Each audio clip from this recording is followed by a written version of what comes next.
Bananas are berries, strawberries aren't. It sounds absurd at first. How could bananas be berries while strawberries aren't? Yet, beneath the surface of this everyday fruit lies one of nature's most fascinating biological twists. According to botanical classification, a berry is a fruit that develops from a single ovary and contains seeds embedded within its flesh. By this rule, bananas, soft, seed-filled, and grown from a single flower, fit the definition perfectly. Strawberries, on the other hand, betray their name. What we think of as seeds on the outside are actually tiny, individual fruits called achenes, each holding its own seed, and the red flesh we adore is not a true fruit at all but a swollen part of the flower's receptacle. This strange truth reveals how deeply we rely on perception rather than fact. The strawberry, bright and sweet, feels like a berry. It fits our intuition, our childhood understanding of what berries should be. The banana, humble and ordinary, hides its truth behind familiarity. There's something quietly poetic about that. What we believe something to be and what it is can live worlds apart. Biology doesn't bend for our assumptions. Nature writes her own definitions, often contradicting human expectation, humbling us with every discovery. It's a reminder that what we know is often only a story told by habit, and the universe delights in rewriting it. Every banana you peel and every strawberry you bite carry that same whisper. Not everything is what it seems, and sometimes the simplest truths are the ones that shake us most. Octopuses have 3 hearts. Beneath the restless waves, hidden in the folds of coral and shadow, beats a truth that feels almost mythic. An octopus has 3 hearts. 2 of them pulse rhythmically, dedicated to sending blood to the gills, while the third heart, the central one, pushes oxygenated blood through the rest of the body. Yet here's the haunting part. When an octopus swims, that main heart stops beating. It sacrifices its own circulation for motion, which is why these brilliant creatures prefer to crawl, conserving their strange rhythm of life. There's something profoundly human in that, a creature with too many hearts, each carrying its own burden, each beating for a different purpose. One heart for survival, one for strength, one for stillness, and when it must move forward, it lets one heart rest, as if even nature understands that to progress, something inside must pause. Their blood, tinted blue by copper instead of iron, makes them seem almost alien, yet deeply alive. You can't help but feel wonder, and perhaps a quiet ache, at the idea that this extraordinary animal, capable of problem-solving, mimicry, and emotion, carries not one but 3 centers of life within it. Each pulse a reminder that vitality isn't simple. It's layered, divided, and often fragile. The octopus lives knowing that movement costs it a heartbeat, that life demands small sacrifices with every step. There's beauty in that awareness, a tragic poetry in every beat that stops, so the creature can keep going. Wombats poop cubes. In the quiet Australian night, a small, stout creature leaves behind one of nature's strangest mysteries, perfectly shaped cubes of poop. Wombats, with their chubby bodies and slow, deliberate movements, produce droppings that come out in neat little squares. It sounds impossible, almost like a joke of evolution, but it's real, and it reveals just how precise and peculiar nature can be. Inside the wombat's intestines lies the secret. Their digestive system moves with uneven elasticity, drying and compacting the feces in such a way that sharp edges form before it's expelled. No other animal on Earth does this, but there's a purpose beyond the novelty. These cubes don't roll away. Wombats use them to mark territory, stacking them neatly on rocks and logs to communicate through scent. Each cube is both message and monument, a geometric signature carved by biology itself. It's oddly poetic to think of such a humble creature crafting something so unexpected, so deliberate, from the most mundane of acts. It reminds us that even the smallest, least glamorous beings hold quiet marvels within them. The wombat doesn't know it's defying logic, that scientists once debated its strange feces as though solving a riddle from another world. There's a subtle kind of awe in that realization that somewhere in the dark, a wombat simply goes about its life, unaware it's a walking testament to the weird genius of evolution. Nature doesn't need to make sense to be extraordinary. It just is. Venus's day is longer than its year. Far beyond the shimmer of Earth's blue skies lies a world so strange it defies everything we know about time. Venus, the planet where a single day lasts longer than an entire year. It takes Venus 243 Earth days to complete one slow, suffocating rotation on its axis, yet only 225 days to orbit the Sun. That means by the time it finishes one spin, it's already circled the Sun once. Imagine living where sunrise and sunset stretch across months, where the concept of a day dissolves into eternity. Venus turns backwards too. East becomes west. Time flows in reverse. The Sun would rise from the wrong horizon and crawl across the sky for months before setting again. It's a planet trapped in slow motion, locked in a kind of cosmic lethargy, where movement feels like a whisper, and the very idea of morning and night becomes meaningless. Beneath its golden clouds lies a furnace, hot enough to melt lead, heavy enough to crush steel, yet it moves with such aching stillness. There's something heartbreakingly poetic about that contrast.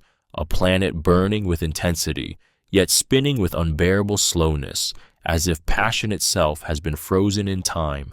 Venus reminds us that even in the vastness of space, beauty can exist in contradiction. It shows that slowness doesn't mean peace, that brilliance can come with suffering, and that the universe holds its own kind of melancholy. A lonely planet, glowing fiercely, turning almost too slowly to notice its own fire. Sharks are older than trees.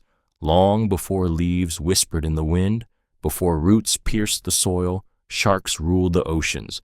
They appeared over 400 million years ago, nearly 50 million years before the first trees took root on Earth. It's almost impossible to grasp. These sleek, efficient predators were gliding through prehistoric seas when land was barren, when forests didn't yet exist, when even dinosaurs were still a dream of evolution. Imagine an ancient world of endless water, the sky pale and empty, and within that expanse, a creature built perfectly for survival. Sharks were already there, cutting through the current with the same grace they possess today. They've watched continents drift, species rise and vanish, entire worlds change. Yet they endured. Their skeletons of cartilage, not bone, flexed and adapted, while time sculpted mountains and erased empires. There's something haunting in that kind of longevity. We think of trees as symbols of age and wisdom, yet the shark carries a legacy older, deeper, and more primal.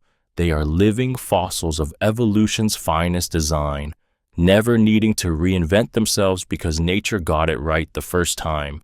To look into a shark's eye is to glimpse eternity, a creature untouched by time, unchanged by the fall of worlds. They've survived 5 mass extinctions, seen the birth of forests, the death of species, the rise of humankind. The oceans remember everything, and through the shark, they still whisper stories from an earth too ancient for us to imagine. Honey never spoils. In a world where everything decays, wilts, and fades, honey stands as an eternal exception. Archaeologists have opened tombs in ancient Egypt to find pots of honey sealed thousands of years ago, still golden, smooth, and perfectly edible. It's a miracle of chemistry and time, nature's own alchemy at work. Honey never spoils because it was designed not to. Its low moisture, high acidity, and natural enzymes create an environment where bacteria and fungi simply can't survive. It is, in its essence, immortal sweetness. There's something hauntingly beautiful about that, a substance created by tiny, tireless creatures, outlasting the civilizations that worship them. Every drop of honey carries the labor of thousands of bees, each living only weeks, yet collectively creating something that defies time itself. The hive dies, the flowers wither, empires crumble, but the honey remains, untouched, unspoiled, eternal. In a way, honey is a quiet metaphor for legacy.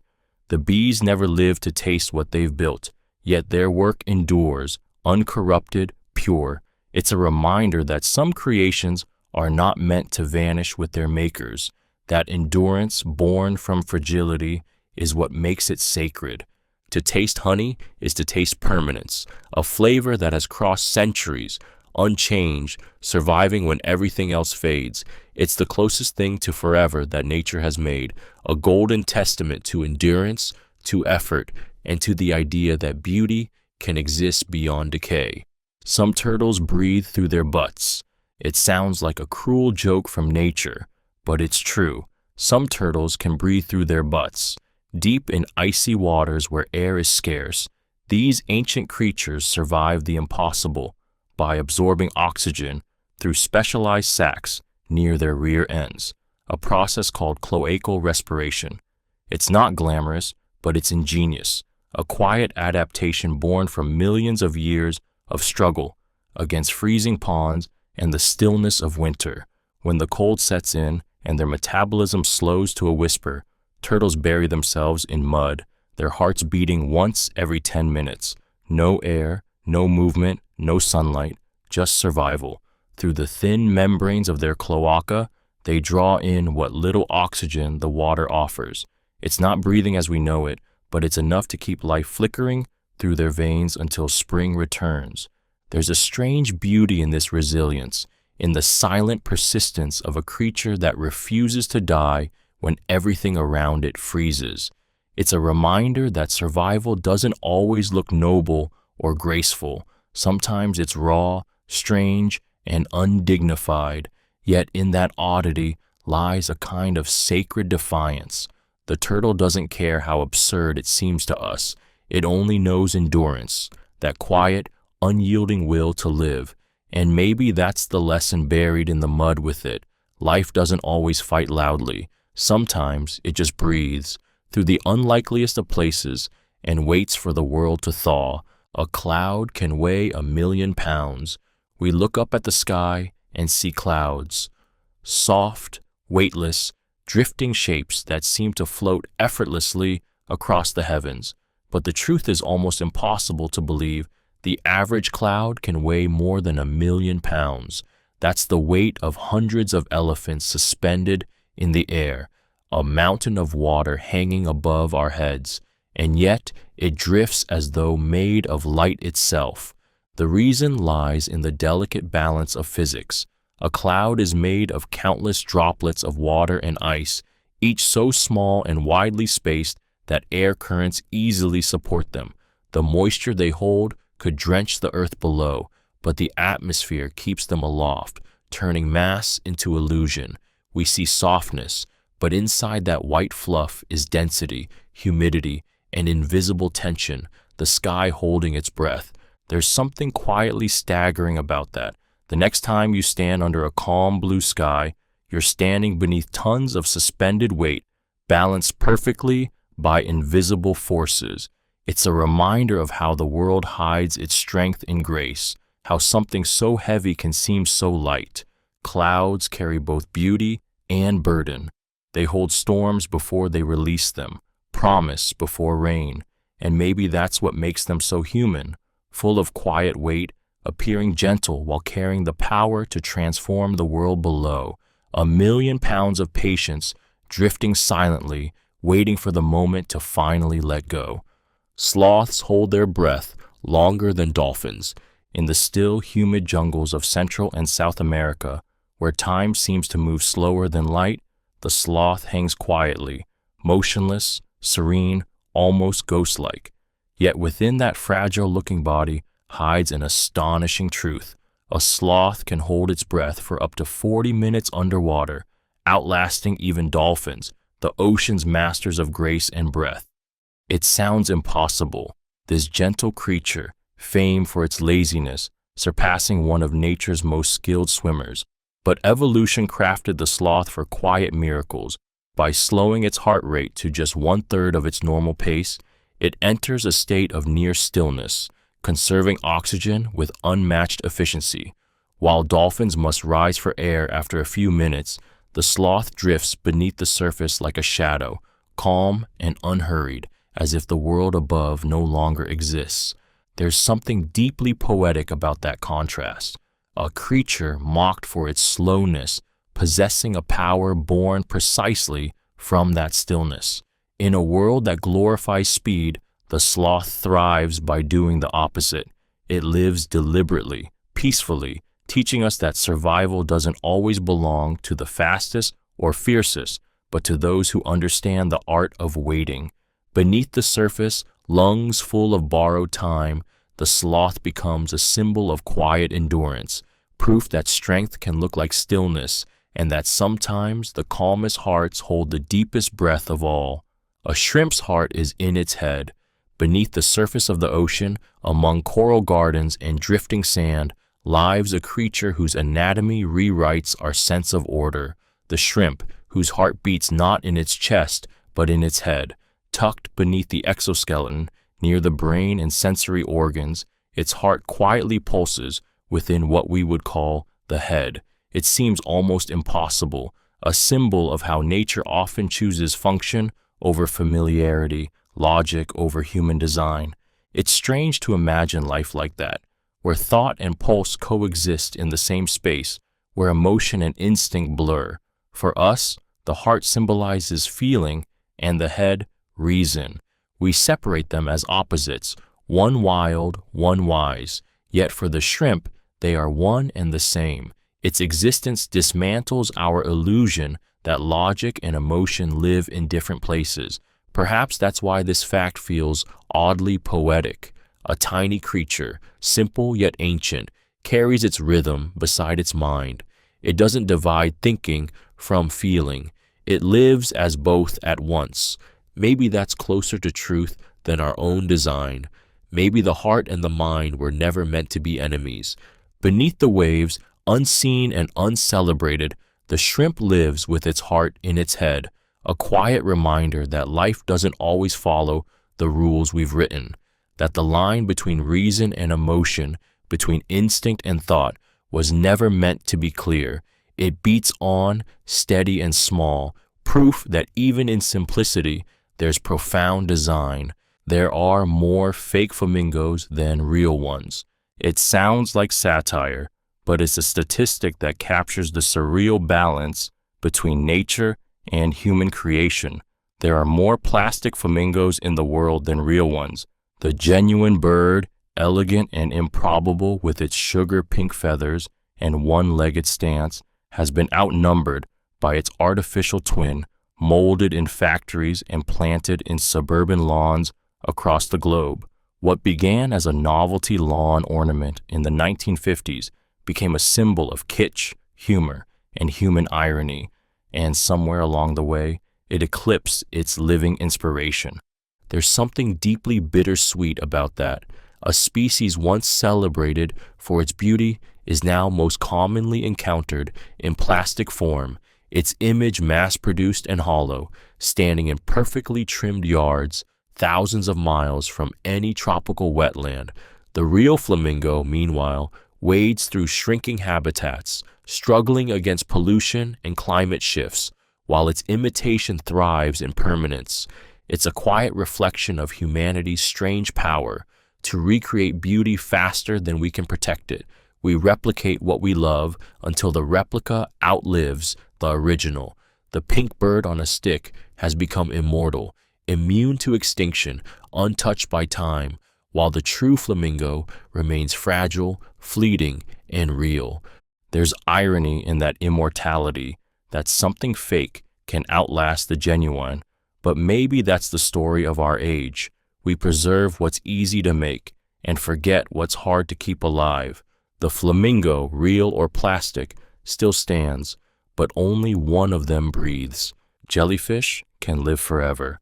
In the dark, endless drift of the ocean, there exists a creature that defies the very idea of mortality, the immortal jellyfish.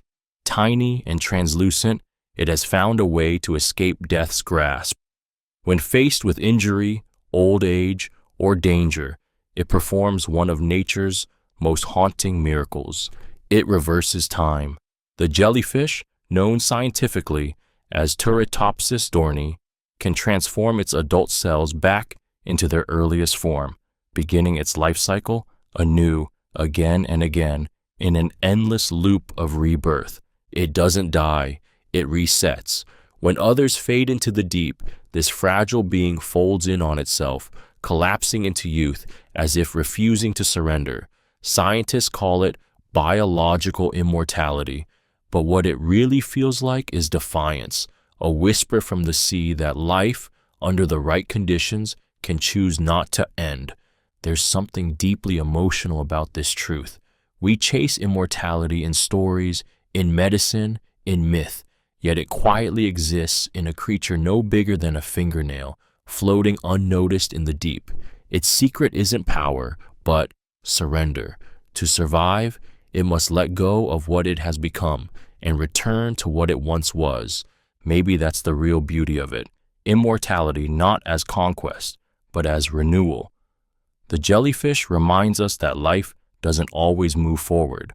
Sometimes survival means starting over, again and again, until even time forgets your name. Sea otters hold hands while sleeping in the cold, restless waters of the Pacific, where the tides shift endlessly and the moon pulls at the waves like a heartbeat. Sea otters drift together, hand in hand. They float on their backs, tiny paws intertwined, so the current won't pull them apart while they sleep. It's one of nature's most tender sights, fragile creatures clinging to each other in the vastness of the sea, refusing to drift away.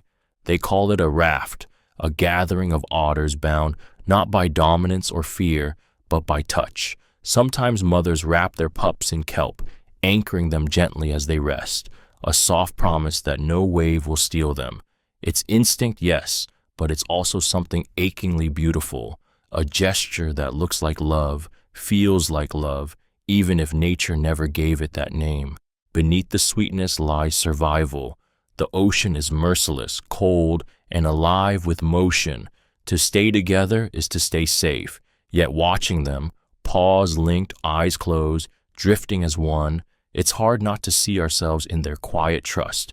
They remind us of our own longing not to be alone, our need to be tethered to something, someone, in a world that never stops moving. The sea otter doesn't fight the current. It simply finds another hand to hold, and maybe that's the truest kind of strength, not resistance, but connection, the courage to rest in the arms of another and let the waves carry you both. Humans share DNA with bananas. It sounds like the setup to a joke that we, complex and self-aware beings, share about 60% of our DNA with bananas. But behind that absurd truth lies something astonishing, a quiet reminder of how deeply connected life on Earth really is. Every cell, every heartbeat, every breath you take is built on the same genetic language that shapes a piece of fruit growing in the sun. It's humbling when you think about it. We see ourselves as separate, evolved, superior, distant from the simple organisms around us.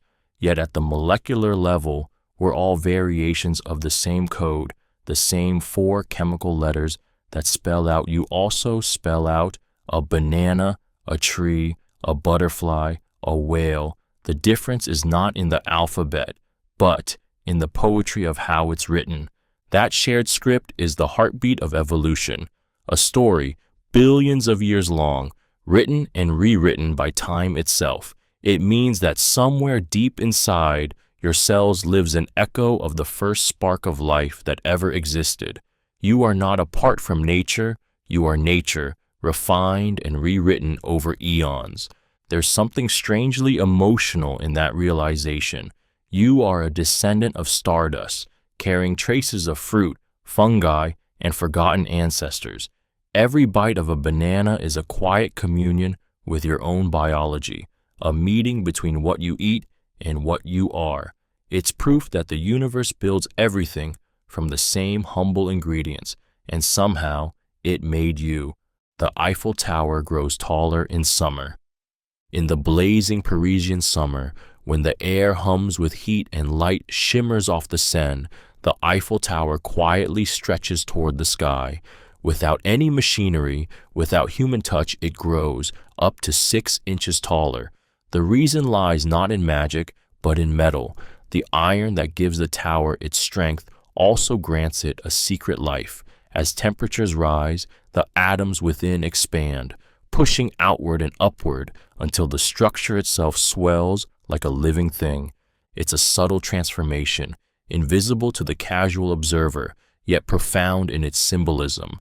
The Eiffel Tower, a monument to human ambition, literally breathes with the seasons.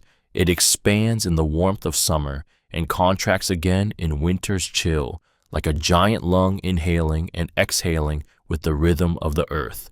What was once cold, rigid steel becomes something almost human, capable of change, of motion, of responding to the world around it.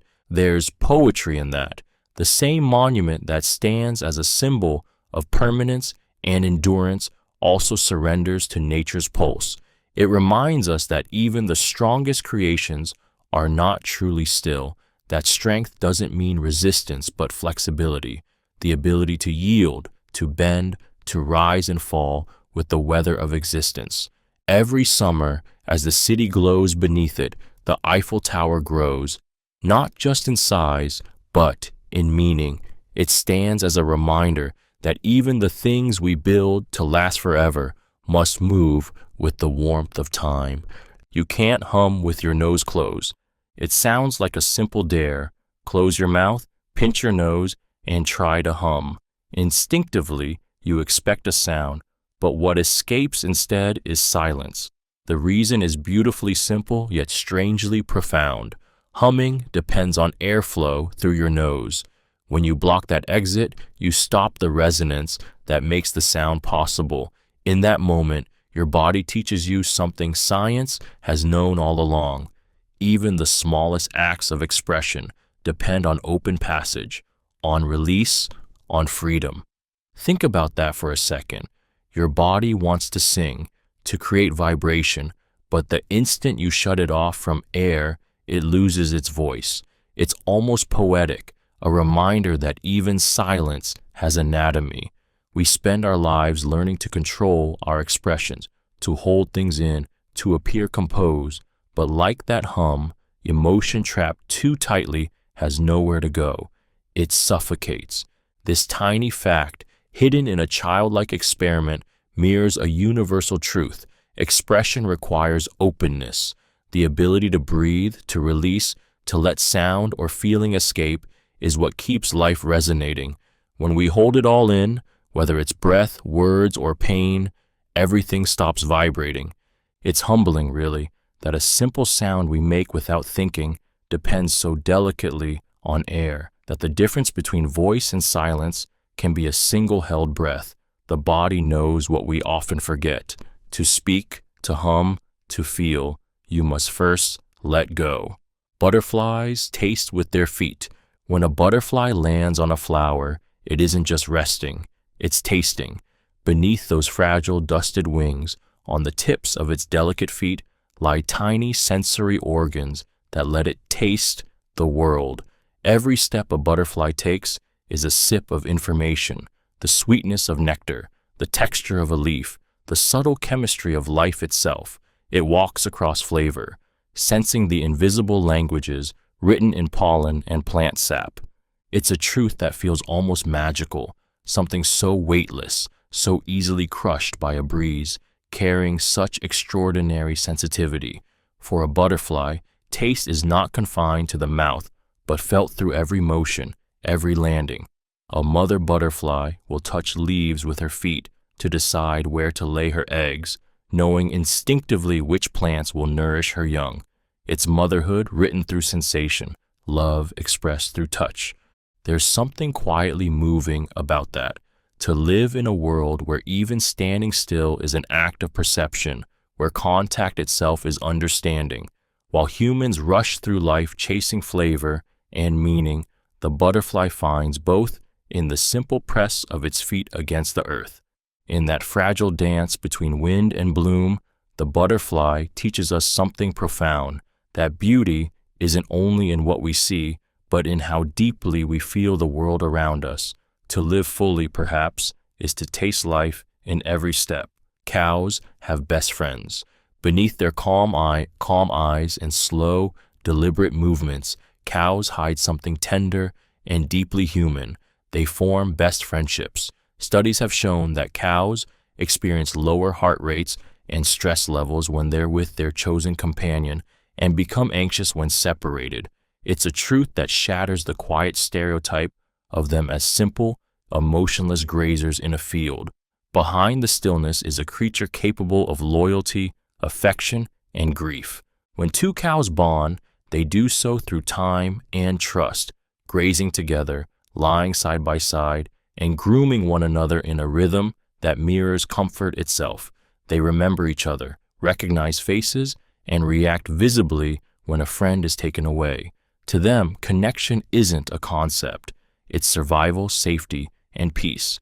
Their friendship regulates their heartbeat, calms their breathing, and steadies their world. There's something achingly familiar about that. Humans seek the same, a person whose presence softens the noise of existence, whose nearness rewrites anxiety into stillness. Cows remind us that friendship is older than language, that companionship isn't a human invention, but a biological need written into the code of living things.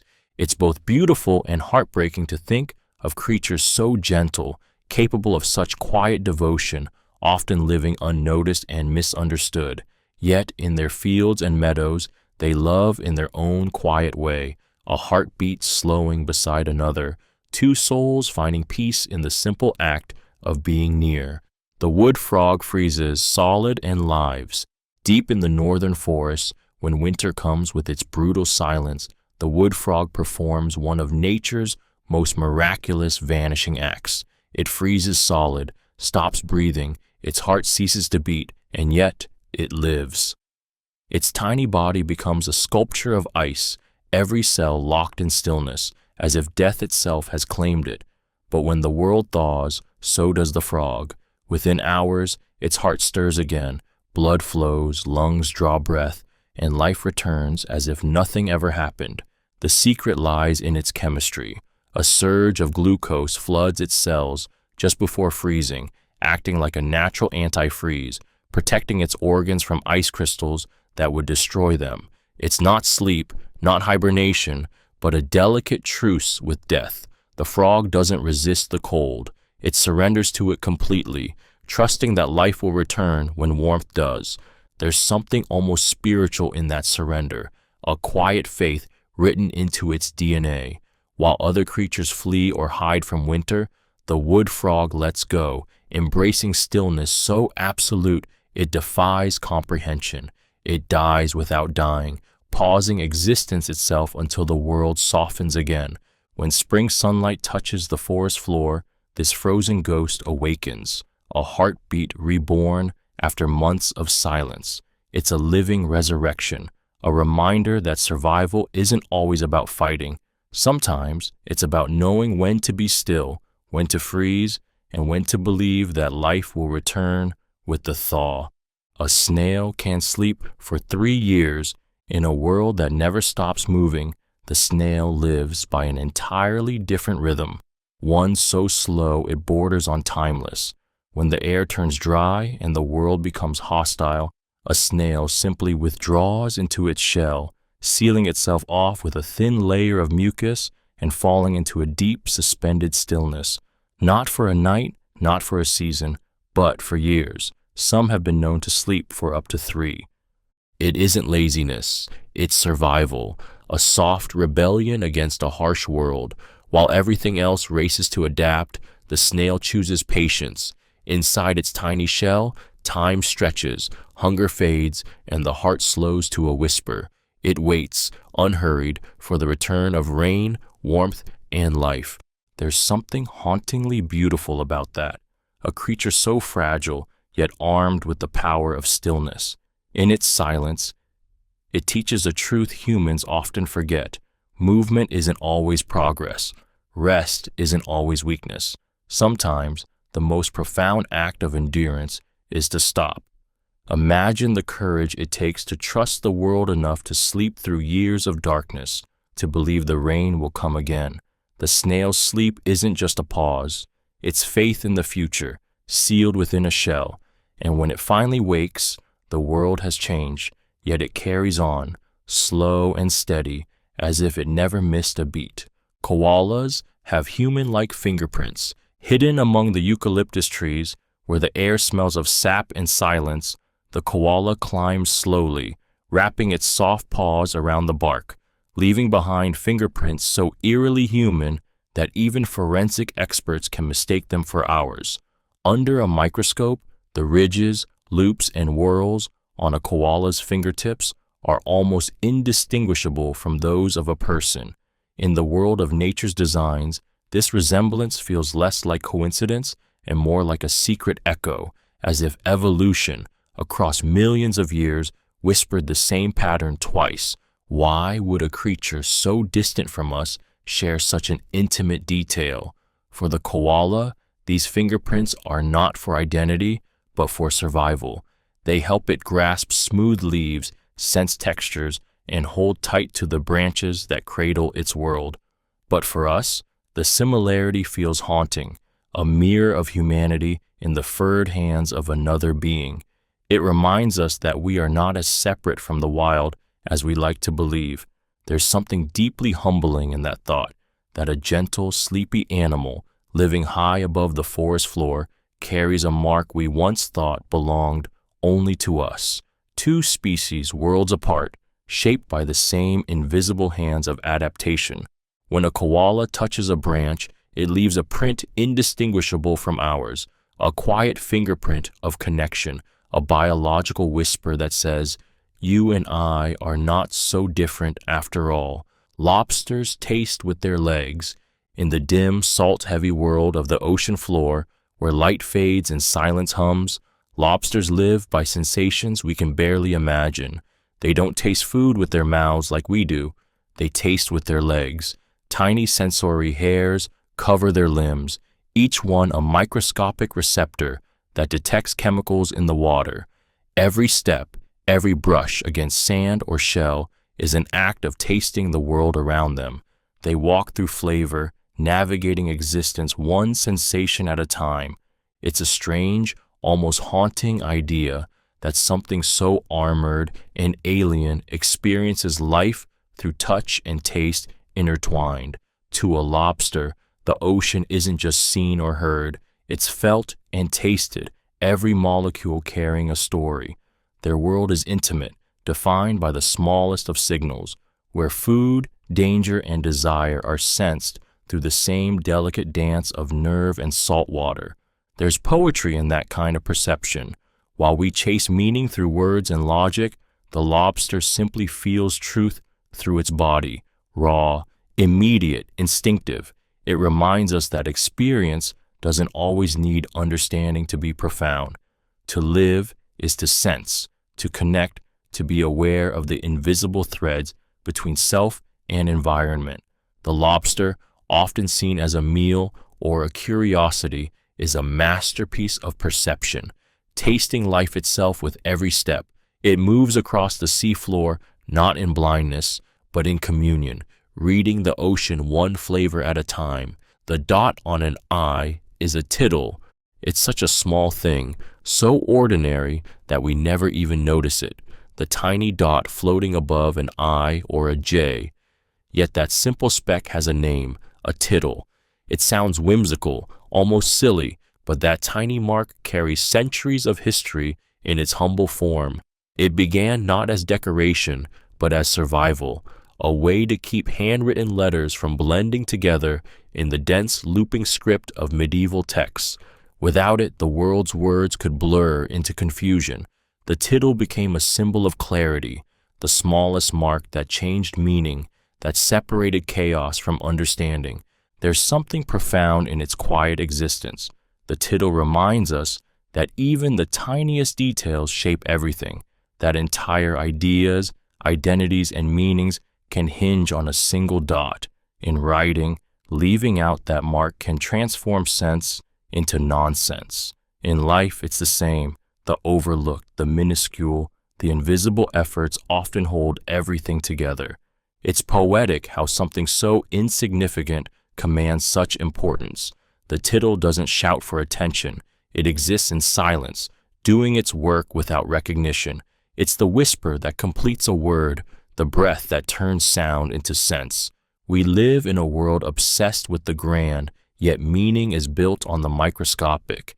The tittle, just a dot, just a mark, stands as proof that sometimes the smallest things carry the greatest weight. Without it, even our simplest words lose their voice. Dolphins name each other.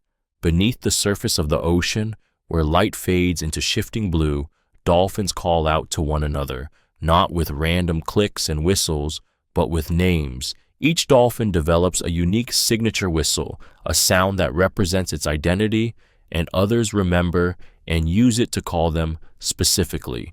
It's the ocean's version of language, where names ripple through water instead of air, carrying recognition, affection, and belonging. Imagine that, a creature that not only speaks, but knows the power of a name. When one dolphin is separated from its group, others will call its name across miles of open sea, and it will respond. Scientists have even recorded dolphins remembering those unique sounds years later, like old friends recognizing a familiar voice after a lifetime apart. There's something heartbreakingly human in that connection. The idea that to be known, truly known, is to be called by name. In a vast, often indifferent ocean, these creatures carry memory and meaning in every note, proof that intelligence and emotion are not bound to land. It makes you wonder if they feel the same warmth we do when someone says our name, that brief spark of being seen, acknowledged, remembered. Dolphins remind us that communication isn't just about sound, it's about connection. Even in the endless silence of the deep, they call to each other, and in doing so, they echo the most timeless truth of all, that every soul longs to be recognized, and every name is a small act of love. The shortest war lasted 38 minutes. At dawn on August 27, 1896, the sky over Zanzibar filled with smoke and fire, and by the time the hour hand had barely moved, it was over. The Anglo-Zanzibar War, the shortest conflict in human history, lasted just 38 minutes. What began as a standoff between the British Empire and the Sultan of Zanzibar ended before most of the world even knew it had started. It began with defiance. When the pro-British Sultan Hamad bin Thuwaini died, his successor, Sultan Khalid bin Bargash, took power without British approval. The empire, unwilling to tolerate rebellion, issued an ultimatum: surrender or face destruction. Khalid refused. At 9:02 a.m., British warships opened fire. By 9:40, the palace was in ruins. 500 men lay dead or wounded, and Khalid had fled into the German consulate. 38 minutes, less than an episode of television. Yet in that brief slice of time, lives were erased, a kingdom was broken, and the world was reminded how swiftly human pride can destroy. The war's absurd brevity almost feels unreal, like a dark joke history forgot to laugh at. But behind those numbers lies something deeper, the terrifying speed of power, how quickly authority can turn to violence, and how fragile the illusion of control truly is. The shortest war in history wasn't just a military event, it was a warning written in cannon smoke, that in less than an hour, empires can rise, fall, and vanish, leaving behind nothing but silence and the echo of decisions made too quickly to undo. Cockroaches, live weeks without heads. It sounds like something torn from a nightmare, a creature wandering headless, its body still moving, unaware of its own decapitation. Yet for cockroaches, this horror is ordinary reality. These ancient survivors can live for weeks without their heads, their bodies continuing to walk, breathe, and even respond to touch. It's not magic, but biology. Their open circulatory system doesn't rely on a central blood pump like ours, and they breathe through tiny holes along their sides, not through a mouth. Decapitation for them is not an immediate death sentence. It's unsettling, almost poetic in its brutality. The head, the seat of identity and consciousness, for us means almost nothing to them. Their body simply continues, driven by instinct, muscle, and chemistry, a living machine that refuses to stop. And in that persistence lies something primal, something both grotesque and awe-inspiring, the will to live, stripped of thought or purpose, reduced to its rawest form. Cockroaches have existed for over 300 million years, outlasting dinosaurs, plagues, and the rise and fall of empires. They endure what others cannot, surviving decapitation, radiation, and starvation with silent resilience. To us, they're pests. To nature, they're proof that life doesn't need elegance to persist, only determination. There's a strange lesson buried in their defiance. Even without a head, without direction, they move. It's a haunting reflection of how existence clings to itself, even when awareness is gone, even when purpose has dissolved. Life, in its most primitive form, simply refuses to end. Your brain powers a light bulb. Inside your skull, beneath bone and thought, lives a storm of electricity, enough to power a small light bulb. Every thought, every heartbeat, every flicker of emotion is driven by tiny electrical impulses sparking across 86 billion neurons. Each one fires in milliseconds, creating a constant pulse of energy that never stops until death. The brain hums like a quiet generator, lighting the unseen circuits of your mind. It's strange to realize that consciousness, love, fear, memory, imagination, all exist because of electricity. Your most private feelings are flashes of current, your dreams just patterns of light trapped inside flesh. The same force that illuminates cities also illuminates you. When you think, you glow, invisibly, quietly, beautifully. The average brain produces about 20 watts of power, enough to make a bulb flicker. It's a fragile current, but within it burns the entire universe of human experience. Empires rise, music is written, galaxies are imagined, all because a faint spark leaps from one cell to another. And yet, that power is easily disrupted. One misfire, one imbalance, and the light falters. The brilliance that defines us depends on delicate harmony. You are, quite literally, a living lamp, fragile, radiant, endlessly burning from within. There's a haunting wonder in that the glow of your thoughts is made from the same energy that powers lightning, that every moment of awareness is electricity whispering, I exist. Your mind is both the storm and the light it creates. The inventor of the Frisbee was made into one. When Walter Morrison, the man who gave the world the Frisbee, passed away, his final wish was as strange as it was poetic. He wanted his ashes turned into Frisbees, and so they were. The man who once dreamed of flight in a spinning disc became one himself, scattered to friends and family who could literally throw him into the sky. It sounds almost unreal, but is beautifully fitting, the inventor becoming part of the very creation that made him immortal. Morrison's story began with a simple idea, a pie tin that could soar. What started as a playful toss between people turned into a symbol of joy, freedom, and endless summer afternoons. Yet the ending transforms that light-hearted game into something profound, a man choosing to fuse himself with his legacy, to become, quite literally, what he loved most. There's something hauntingly moving about that, the idea of a life coming full circle, of death, not as an end, but as a return to play.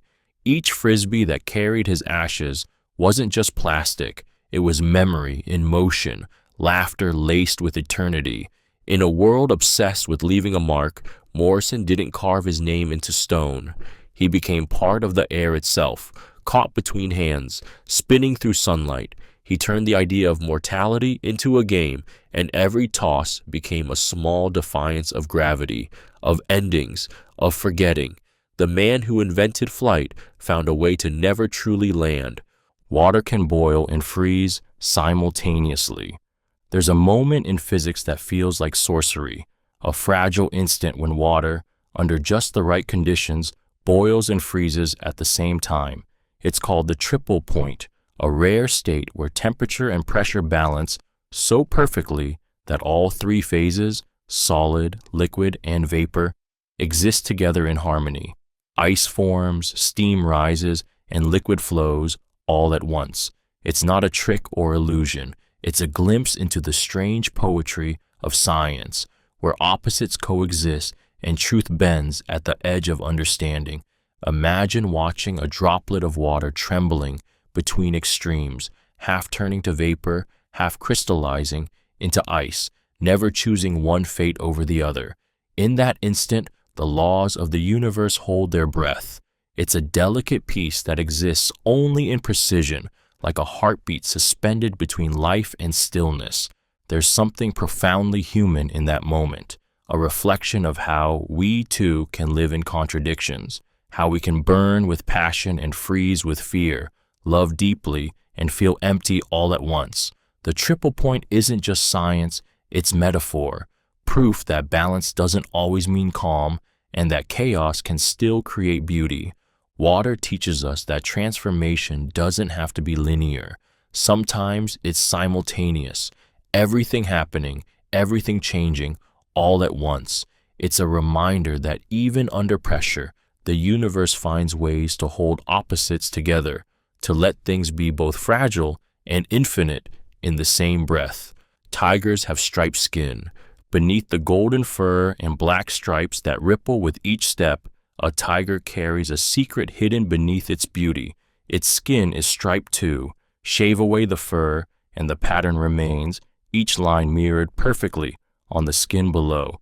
Those stripes are not just decoration, they are identity, burned into the tiger's biology, unique to each one like a fingerprint. No two tigers wear the same pattern. Nature painted them with precision, not for vanity but for survival, a masterpiece of camouflage and individuality intertwined. In the filtered light of the jungle, the stripes break the tiger's shape apart, letting it vanish into shadow and grass. It moves like smoke, silent and unseen, a ghost of gold and black.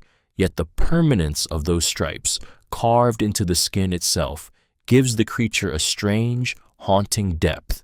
It's as if nature didn't trust the fur alone to hold its design. It branded the pattern into flesh, as though the tiger's essence demanded it. There's something profoundly symbolic in that, the idea that what defines you isn't just what the world sees, but what lies beneath, unseen, inseparable. The tiger carries its identity not as decoration, but as truth, a mark that can't be washed away. Even stripped bare, it remains itself. In every heartbeat of the tiger lies that unspoken message. Real beauty, real strength, isn't something worn. It's something etched into who you are, impossible to disguise, impossible to lose. A blue whale's heart is car size. In the cold, endless blue of the ocean, beneath pressure that would crush steel, beats a heart the size of a car. The blue whale, Earth's largest creature, carries within its colossal frame an organ weighing over 400 pounds, pumping hundreds of gallons of blood with every slow, thunderous beat. When that heart contracts, it echoes through a body longer than a basketball court, driving life through arteries so wide a child could crawl through them. Its pulse is so slow you could count the seconds between beats, once every 10 seconds, maybe less. Down in the deep, where silence rules, each beat feels like the planet itself is breathing. Divers who've been near can hear it underwater, a low, ancient thrum that feels more like a presence than a sound. It's humbling to think that something so massive lives with such quiet grace. The whale doesn't rush. It moves with the patience of mountains. Its heart doesn't race. It endures. That's what allows it to survive in the freezing dark, to dive thousands of feet below without panic, to rise again with the calm of something that has never feared the surface. We live with hearts that race through minutes. The whale lives through rhythms that stretch across eternity. Its existence reminds us that power isn't always fast or loud. Sometimes it's the steady, patient beating of something vast, unseen, and unbreakable, keeping time with the slow pulse of the sea itself. Peanuts aren't nuts. It's a truth that feels almost like betrayal. Peanuts, the crunchy snack we've always called a nut, aren't nuts at all. They're legumes, more closely related to beans and lentils than to almonds or walnuts. Buried beneath the soil instead of growing on trees, the peanut plant flowers above ground, then bends downward, pushing its pods into the earth to mature in secret. What we crack open and salt isn't the fruit of a tree, but the buried treasure of a humble root. It's strange, isn't it, how something can wear the name of what it isn't and still feel so right. We eat it at ball games, mix it with chocolate, spread it on bread. It feels like a nut in every way that matters. But nature, as always, doesn't care for appearances. The peanut is a quiet imposter in the nut family, thriving under a false title it never asked for, celebrated for being something it technically isn't. There's something deeply human about that kind of contradiction, the idea that identity can be more about perception than definition. The peanut's entire existence is a small rebellion against labels, a reminder that belonging doesn't always require accuracy. So the next time you grab a handful, think about it. You're holding the seed of a plant that grew downward to find its worth, a misnamed marvel that doesn't mind the misunderstanding, because in the end, it doesn't need to be a nut to be loved. It just needed to be itself. The unicorn is Scotland's national animal. In a land of mist and legend, where castles rise from stone cliffs and the wind hums through heather fields, Scotland chose as its national animal not the lion, not the stag, but the unicorn, a creature that has never existed, yet somehow always has. It feels like fantasy, yet it's written in the country's royal history, carved into ancient shields and etched on the gates of Edinburgh Castle. The unicorn, wild and untamable, was seen as the purest symbol of strength, freedom, and fierce independence, traits the Scots saw in themselves. In Celtic mythology, the unicorn represented purity, power, and healing. It could only be captured by a virgin, a symbol of innocence holding dominion over wildness. To the Scots, that meant something deeper, a creature too proud to be subdued, too free to be owned. When King Robert adopted the unicorn for the royal coat of arms, it became more than myth, it became identity. There's something hauntingly beautiful about that choice, that a nation known for its warriors, its storms, its endurance, chose not a predator, but a dream.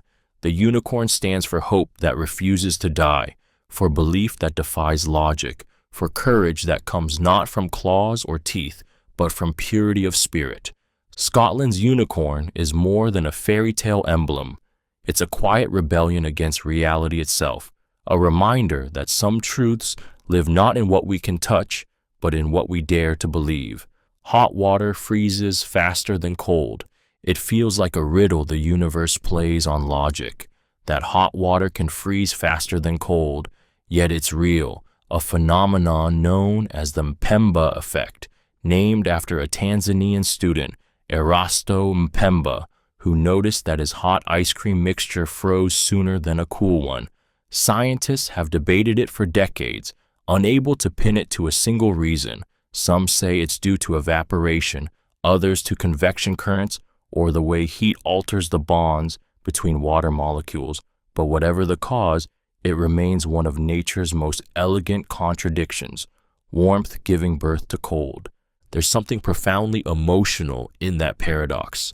The very thing that should delay freezing somehow hastens it, as if passion itself accelerates transformation. Heat, usually the symbol of life and motion, becomes the gateway to stillness. It's a reminder that sometimes the things that burn brightest reach their end fastest, not because they are weak, but because they move with intensity. Water, in all its simplicity, holds a quiet wisdom about change. It teaches that transformation isn't always linear, that the path from one state to another can bend, break, and defy expectation. What seems illogical in the moment can be beautifully true in the grander pattern.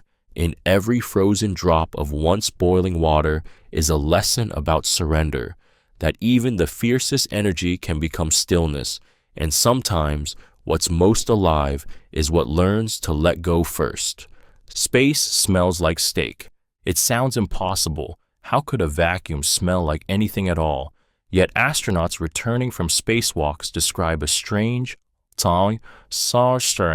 haunting aroma clinging to their suits, the scent of seared steak, hot metal, and burnt toast, the smell of the stars.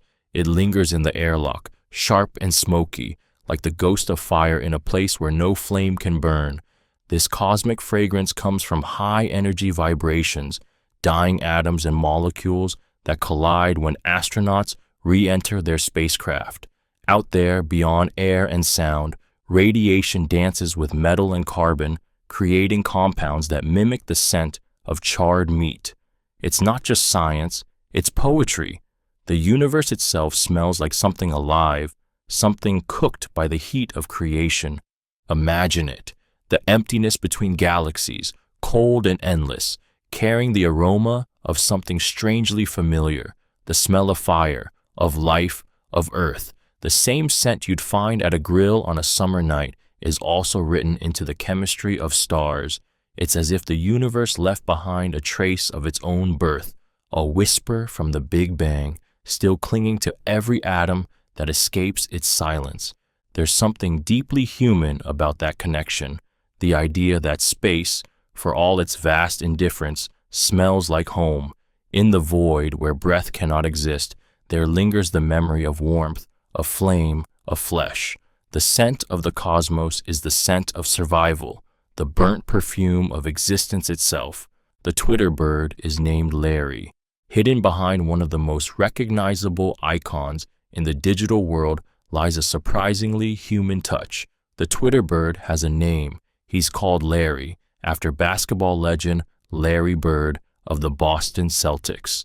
When Twitter's founders were building their little blue empire, one of them, a proud Boston native, decided to honor his hero in this subtle, whimsical way. So every time you saw that tiny silhouette soaring across your screen, you were, in some strange sense, looking at a tribute to flight, freedom, and fandom. It's funny how something so ordinary, so constantly present in our daily lives, can carry such a personal story. Larry the Bird isn't just a logo, he's a reminder that even in the cold, digital world of algorithms and hashtags, people leave pieces of themselves behind. A name, a memory, a small act of reverence hidden in plain sight. There's something beautifully ironic about it too. A bird named after a man who spent his life mastering flight in his own way, soaring above crowds, defying gravity with grace. The Twitter logo was never meant to just be a bird. It was always a symbol of voice, of communication, of connection. Now, knowing its name, that little blue bird feels a little less corporate, a little more alive, as if every tweet, every message carries a whisper of humanity, a nod to the idea that everything we create carries a story, even the ones that fit in 280 characters. Cats can be allergic to humans. It feels almost like poetic justice. The creature that makes so many people sneeze can, in rare cases, be allergic to us. Cats, with their quiet grace and aloof charm, can suffer from watery eyes, coughing, and itchy skin because of human dandruff, perfume, or the microscopic flakes of skin and hair we constantly shed. The irony is almost tender. While we adore them, feed them, and let them curl up beside us, our very presence can make them sick. Inside their small, sensitive bodies, the immune system can sometimes mistake human particles for threats. The same way our bodies rebel against their fur, theirs can rebel against our scent. It's an invisible misunderstanding. Two species trying to share space, love, and warmth, yet unknowingly irritating one another. There's something heartbreakingly human in that, the way closeness can cause discomfort, how love can sometimes come with quiet pain. Cats don't stop seeking affection, even when we make them sneeze. They still curl up on our laps, trusting us completely, unaware of the strange biological war between us. A cat allergic to humans is more than a medical curiosity. It's a symbol of connection's fragility. Love, even between species, isn't always perfect or painless. Sometimes the very thing we crave, closeness, comes with a cost, and yet they stay. We stay, because in that shared space of warmth and sneezes, something softer than comfort exists, a bond that endures, even when it itches. Male seahorses give birth. In the gentle sway of the ocean, among seagrass and drifting light, exists a love story unlike any other, one where the roles of creation are reversed. In the world of seahorses, it is the male who gives birth. The female deposits her eggs into a pouch on the male's abdomen, and there he nurtures them, feeding, oxygenating, and protecting each fragile life until they are ready to be released into the sea. When the time comes, he goes through contractions just like any mother would, laboring to bring hundreds of tiny seahorses into the world. It's a breathtaking act of devotion, both strange and tender. Nature, so often bound by pattern, decided to rewrite the rules here, to let the father become the vessel of life. The male seahorse doesn't just carry his offspring, he transforms for them. His body becomes a cradle, his heartbeat a rhythm of protection. It's not simply biology, it's a portrait of care written in evolution's quiet rebellion. There's a raw beauty in that reversal, a gentle defiance that dissolves what we think of as strength and tenderness. In this underwater ballet, fatherhood is not distance, but intimacy. The male seahorse embodies both protector and nurturer, showing that love doesn't need boundaries to be powerful. As he releases his young into the current, his body trembling with exhaustion, the ocean witnesses one of its softest miracles, a reminder that creation belongs to no gender, that care is not weakness, and that love, in its purest form, is simply the act of carrying life, no matter who bears the weight. Saturn could float on water. Among the giants of our solar system, Saturn stands as a paradox, vast, majestic, and yet astonishingly light. If you could somehow find an ocean large enough to hold it, Saturn would float. A planet made of gas and storms, its density is so low that water, the very substance that weighs us down, would cradle it like a leaf on a pond. It's the only planet in our system that carries such fragile weight, a world that looks solid but is made mostly of emptiness. That truth feels almost spiritual. Something so massive, capable of swallowing 1,000 Earths, has the heart of air. Beneath its golden clouds lies no solid ground, only layers of hydrogen and helium swirling endlessly, a storm that never stops. You could fall through Saturn for hours and never touch a floor, only deeper winds, heavier gases, growing darker until light itself disappears. And yet, it floats. That contradiction, heaviness without weight, power without solidity, mirrors so much of what it means to exist. We carry storms inside us too, yet remain light enough to rise, to drift, to keep from sinking. Saturn's beauty lies in its illusion. It looks eternal and strong, but at its core, it's delicate, a planet of air pretending to be stone. If Saturn teaches anything, it's that grace isn't born from solidity, but from balance, that even giants can float, that even the heaviest things can be lighter than they seem. Alaska is the westernmost and easternmost U.S. state. It sounds impossible. How can one place exist at both ends of a map? Yet Alaska, wild and untamed, defies geography itself. Stretching so far across the globe, the Aleutian Islands, the thin chain of land that arcs toward Russia, actually cross the 181st meridian, the invisible line where the world splits into east and west. That means while most of Alaska sits firmly in the western hemisphere, some of it technically lies in the eastern, one state straddling two sides of the planet. It's almost poetic, a land so vast and raw that even the world's boundaries can't contain it.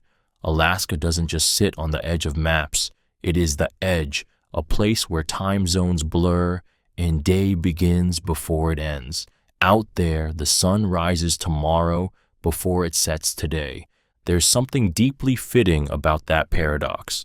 Alaska has always been a frontier, the last untouched wilderness, the land of extremes, glaciers and volcanoes, midnight sun and endless night, isolation and awe. It doesn't conform to rules, it rewrites them. To stand in Alaska is to feel the planet curve beneath your feet, to realize that east and west, beginning and end, are just words trying to cage something too vast to define. It's a reminder that the world isn't as linear as maps make it seem, and that some places exist purely to remind us how beautifully strange our Earth really is.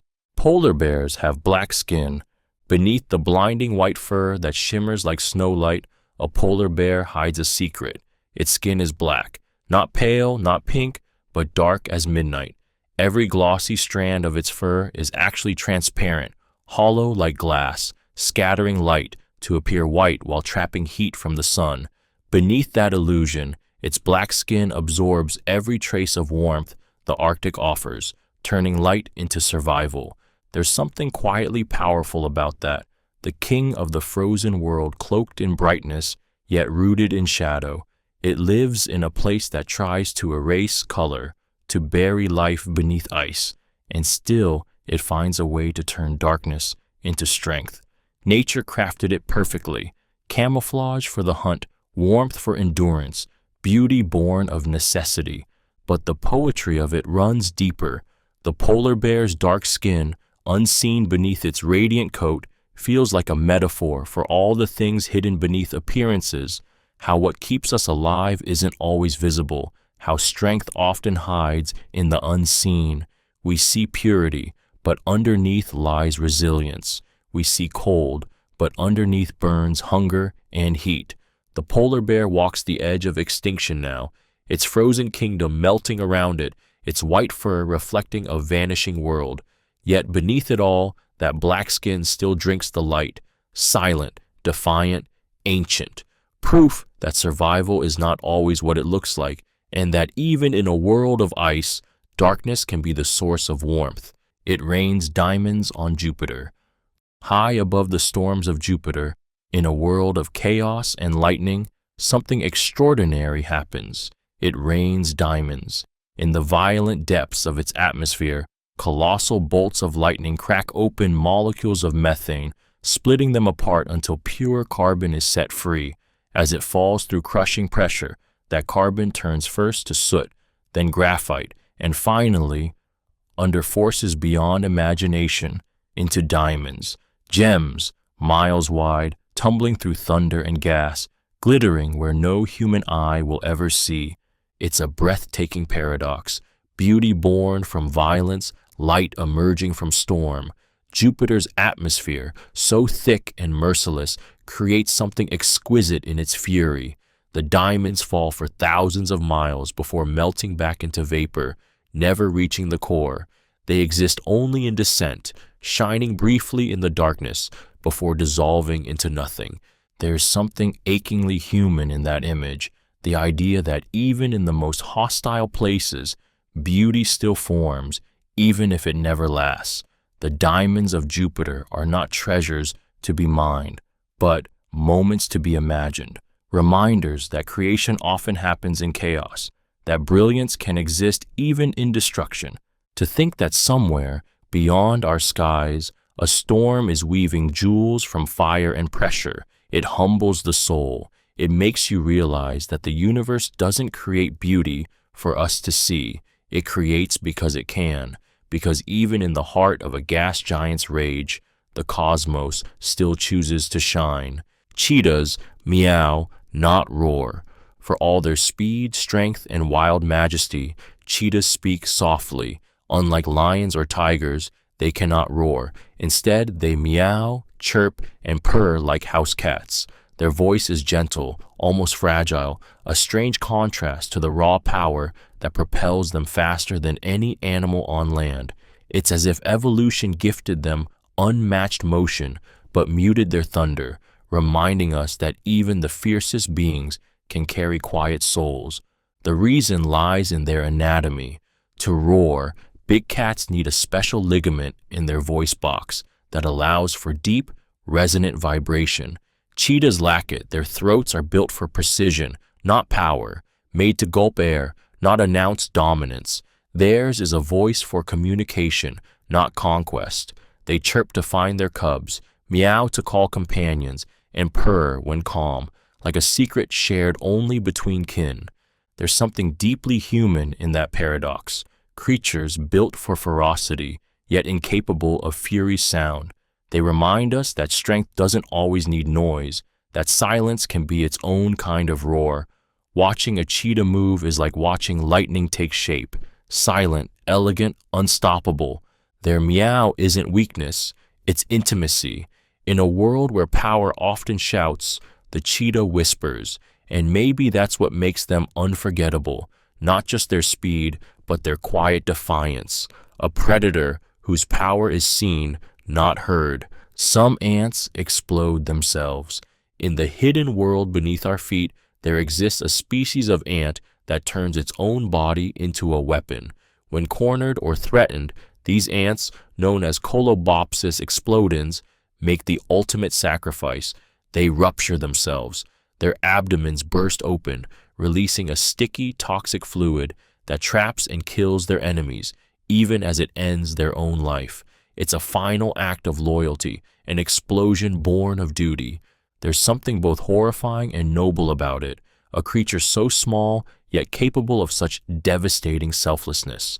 In the silence of the forest floor, they live and die for something larger than themselves, their lives measured not in years, but in purpose. To us, it may seem tragic, the idea of dying for a colony, for kin who will never even know your name, but to the ant, it's instinct, a biological promise written deep within its cells, protect the whole, no matter the cost. It's strange to think that heroism exists even here in the smallest corners of nature, that somewhere in the dirt and leaves, tiny warriors give everything they have, not for glory, not for recognition, but for survival. In a world obsessed with self-preservation, these ants remind us of something unsettling yet beautiful, that even the smallest life can hold enormous courage, that sometimes the truest form of strength isn't in what we keep, but in what we're willing to give up, even if it means burning bright for one brief, explosive moment. Dolphins sleep with one eye open.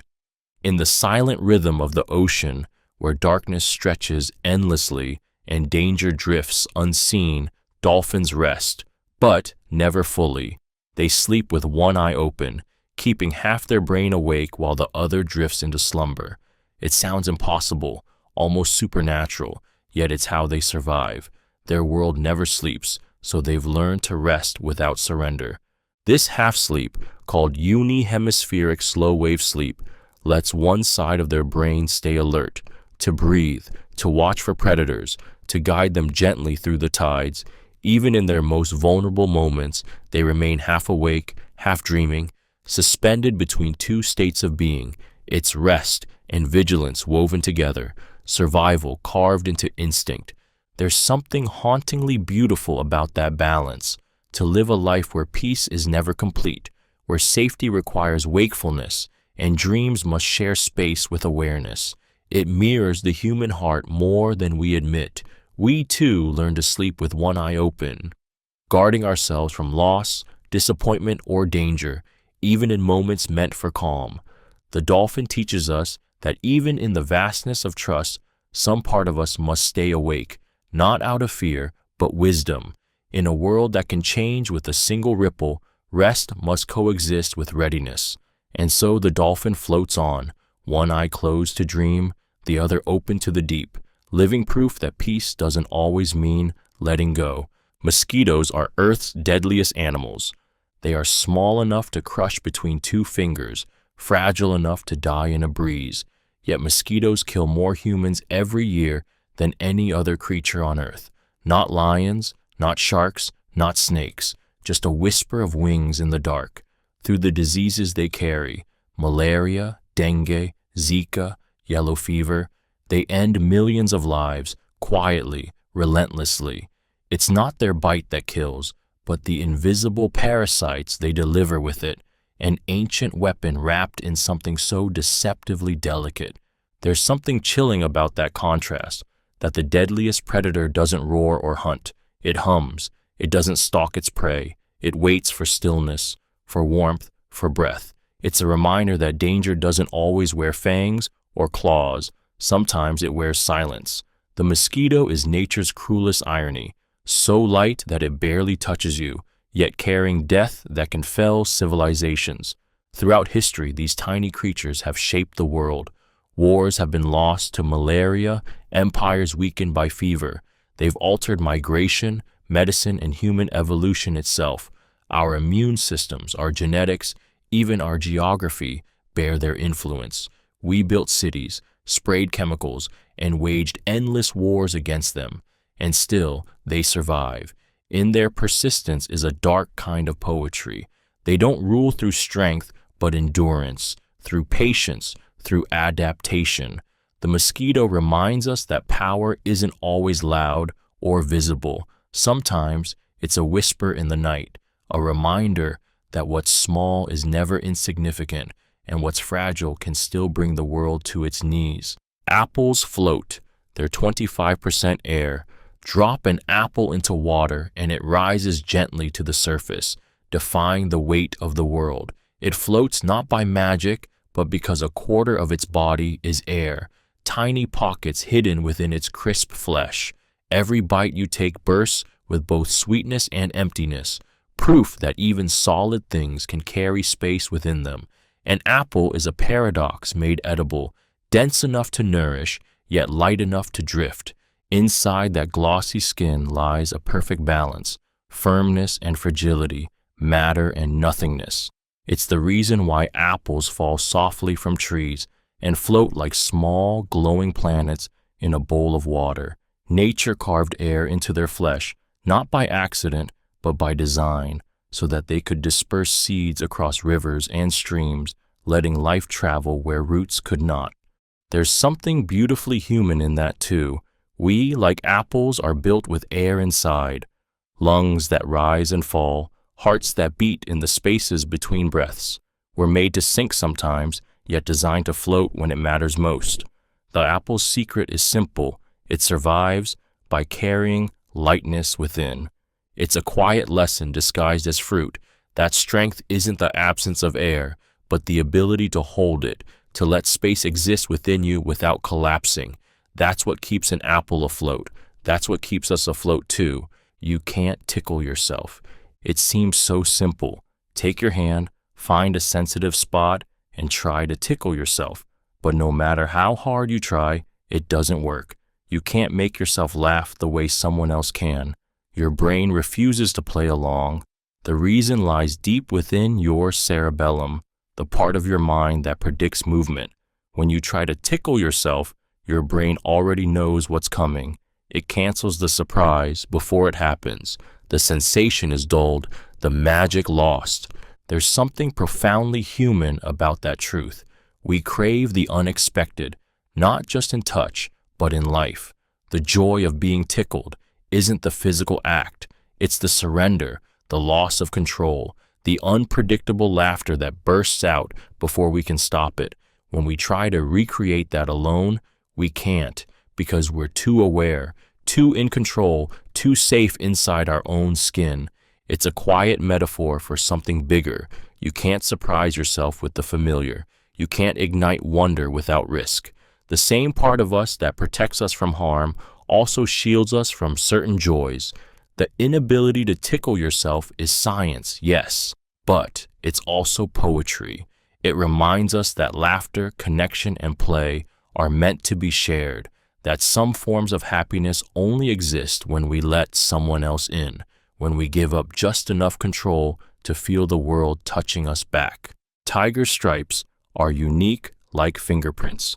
Beneath the golden light of the jungle, the tiger moves, silent, regal, and burning with power.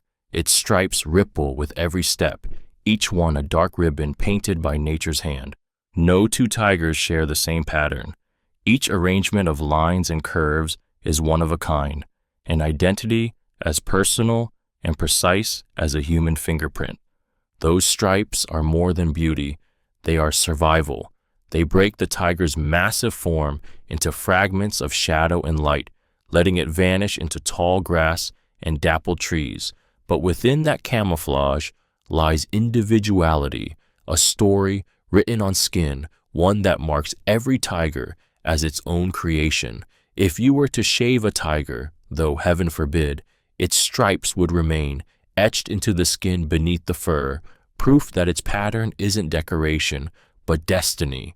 There's something almost spiritual about that, the idea that even in a world of instinct and hunger, uniqueness thrives. A tiger doesn't try to stand out, it simply is. Its very existence is a masterpiece of biology and design, wildness rendered in perfect symmetry. When you see a tiger, you aren't just looking at a predator, you're looking at a signature, a living fingerprint of the wild. Every stripe tells a story of evolution and individuality, reminding us that even in nature's fiercest creations, beauty and identity are inseparable. In every line, there's purpose. In every pattern, a soul. The unicorn was once considered real, long before it became a symbol of fantasy and innocence. The unicorn was believed to be a real creature, not by dreamers or poets, but by scholars, explorers, and kings. Ancient texts from Greece to China spoke of a one-horned beast that roamed distant lands, fierce and untamable, pure yet deadly. Aristotle mentioned it. So did Pliny the Elder. In medieval Europe, travelers returned with tales of its shimmering horn, the alicorn, said to purify poison and cure disease. Monarchs paid fortunes for these horns, which were, in truth, the spiraled tusks of narwhals taken from the Arctic seas. There's something haunting in that, humanity's yearning to believe in wonder, our hunger to make magic tangible. The unicorn became a mirror for purity, faith, and everything unreachable. People built legends around it not because they saw it, but because they needed it to exist. It was hope given shape, a creature of perfection in a world of decay. Even now, when we know the truth, the unicorn endures. It lives in art, in myth, in the corners of our imagination that science can't erase. Perhaps that's why the myth never died, because it speaks to something deeper than fact. The unicorn reminds us that belief itself is powerful, that wonder is not a weakness but a defiance.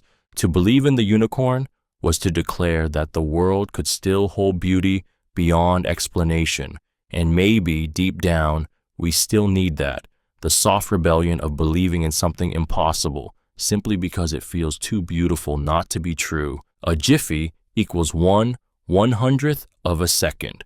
We toss the word around casually. I'll be back in a jiffy, as if it means nothing more than a blink of impatience.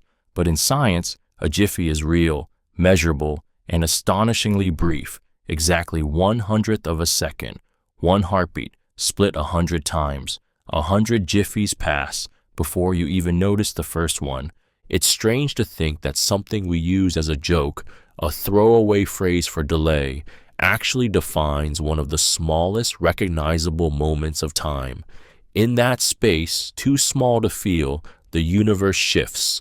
A bullet flies an inch. Light races around the earth 7 times in less than a second, each journey carved into invisible slices of jiffies. There's poetry in how casually we speak of it, promising to return in an instant, unaware that we're invoking a unit of time so fleeting it barely exists. It reminds us how careless we are with time, how lightly we hold something we can never reclaim. Every jiffy holds potential, a thought, a change, the beginning of something irreversible. Think about that the next time you say, just a jiffy. In the span of one, a neuron fires, a star flickers, a heart beats its quiet rhythm. Life happens not in minutes or hours, but in a cascade of jiffies, brief, burning, and gone before we can even name them. Trees outnumber stars in the Milky Way. It sounds impossible. How could something as ordinary as a tree outnumber the stars scattered across our galaxy? Yet scientists estimate there are more than 3 trillion trees on Earth, while the Milky Way holds roughly 100 to 400 billion stars. That means for every star that burns in the night sky, there are thousands of trees quietly breathing life into the world below. The vastness we look up to is mirrored, silently, in the soil beneath our feet. It's a staggering truth that the forest, often overlooked and taken for granted, surpasses the heavens in number. Every leaf, every trunk, every root is part of an unseen constellation of life. When the wind moves through the branches, it's as if the earth itself is exhaling, a living galaxy of green responding to the pull of sunlight instead of gravity. There's something deeply humbling in that comparison. We gaze upward for wonder, yet the miracle was always around us, ancient, breathing, holding our air in its hands. Stars burn for billions of years, but trees create the breath that lets us live long enough to admire them. The forest and the sky are reflections of the same story, one of creation, connection, and endurance. One shines, the other grows, and together they remind us that not all infinity lies above. Sometimes it's rooted quietly in the earth, swaying gently in the wind, outnumbering the stars we dream about. Pineapples take 2 years to grow. Beneath the burning sun, in the thick humidity of tropical soil, a pineapple begins its quiet, stubborn journey, one that takes nearly 2 years before it's ready to be plucked. 2 years for a single fruit. In a world obsessed with speed and abundance, that feels almost ancient, almost defiant. The pineapple doesn't rush. It grows slowly, methodically, gathering sweetness from patience itself. Each one starts as a single flower that blooms into hundreds of smaller blossoms, each merging to form the golden armor of the fruit we know. It's a process so slow you could forget it's even happening. Sunlight after sunlight, rainfall after rainfall, time layering flavor into flesh. Farmers wait through seasons of storms and stillness for that single crown of sweetness to emerge. There's something quietly sacred about that pace. The pineapple teaches what the world forgets, that good things aren't meant to come fast. Growth that endures is growth that waits. It's a fruit born of devotion, of stillness, of unseen labor. You don't rush a pineapple, you trust it. When you finally cut into one, the scent hits like sunlight, sharp, golden, alive. Every bite is 2 years of patience turned into flavor. In that moment, you taste time itself, proof that nature doesn't measure progress in speed, but in depth. Some things, the sweetest things, simply cannot be hurried. There's a basketball court in the Supreme Court, high above the solemn halls of justice, where robes sweep marble and silence carries the weight of law, hides something almost unbelievable, a basketball court. Not just any court, but a full gymnasium perched near the top floor of the U.S. Supreme Court building, known among those who work there as the highest court in the land. While below, history is written through argument and judgment. Just a few floors up, laughter, sneakers, and the echo of bouncing balls fill the air. There's something beautifully human about that contrast. The Supreme Court, a place of restraint, reason, and order, secretly shelters a space for play, sweat, and noise. It reminds us that even where gravity reigns, life still finds room for levity. Judges, clerks, and guards have all used it, a quiet sanctuary where power and pressure give way to something as simple as a game. It's almost poetic. Justice beneath, joy above. The same walls that hold the Constitution's fiercest debates also hold the rhythm of a layup, the laughter of clerks releasing their burdens. It proves that even the most serious institutions need release, that balance isn't weakness, but wisdom. The court above the court stands as a secret monument to humanity, a reminder that no matter how lofty our roles, we're still built for motion, for competition, for play. Even in the heart of law and legacy, the sound of a basketball echoes softly through history. Pigeons recognize themselves in mirrors. In the crowded cities we hurry through, pigeons are often seen as background noise. Gray feathers, fluttering wings, forgotten life between concrete cracks. Yet hidden behind those glassy eyes is something profoundly human. Pigeons can recognize themselves in mirrors. They are one of the few creatures on Earth capable of true self-awareness. When they look at their reflection, they don't see another bird. They see themselves. Scientists discovered this by marking pigeons with a small colored spot on their feathers, visible only in a mirror.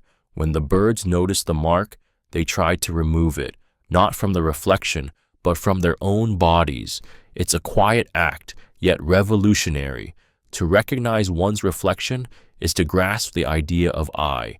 To know that you exist as an individual, separate from the world around you, is a sign of consciousness, the same spark that burns in humans. There's something moving about that revelation. These creatures we dismiss as simple, who live on crumbs and sky, carry awareness that bridges the gap between species. They understand in their own way the difference between the self and the other. When a pigeon pauses before its reflection, it isn't vanity, it's recognition. It's the ancient mirror test of existence, repeating across evolution.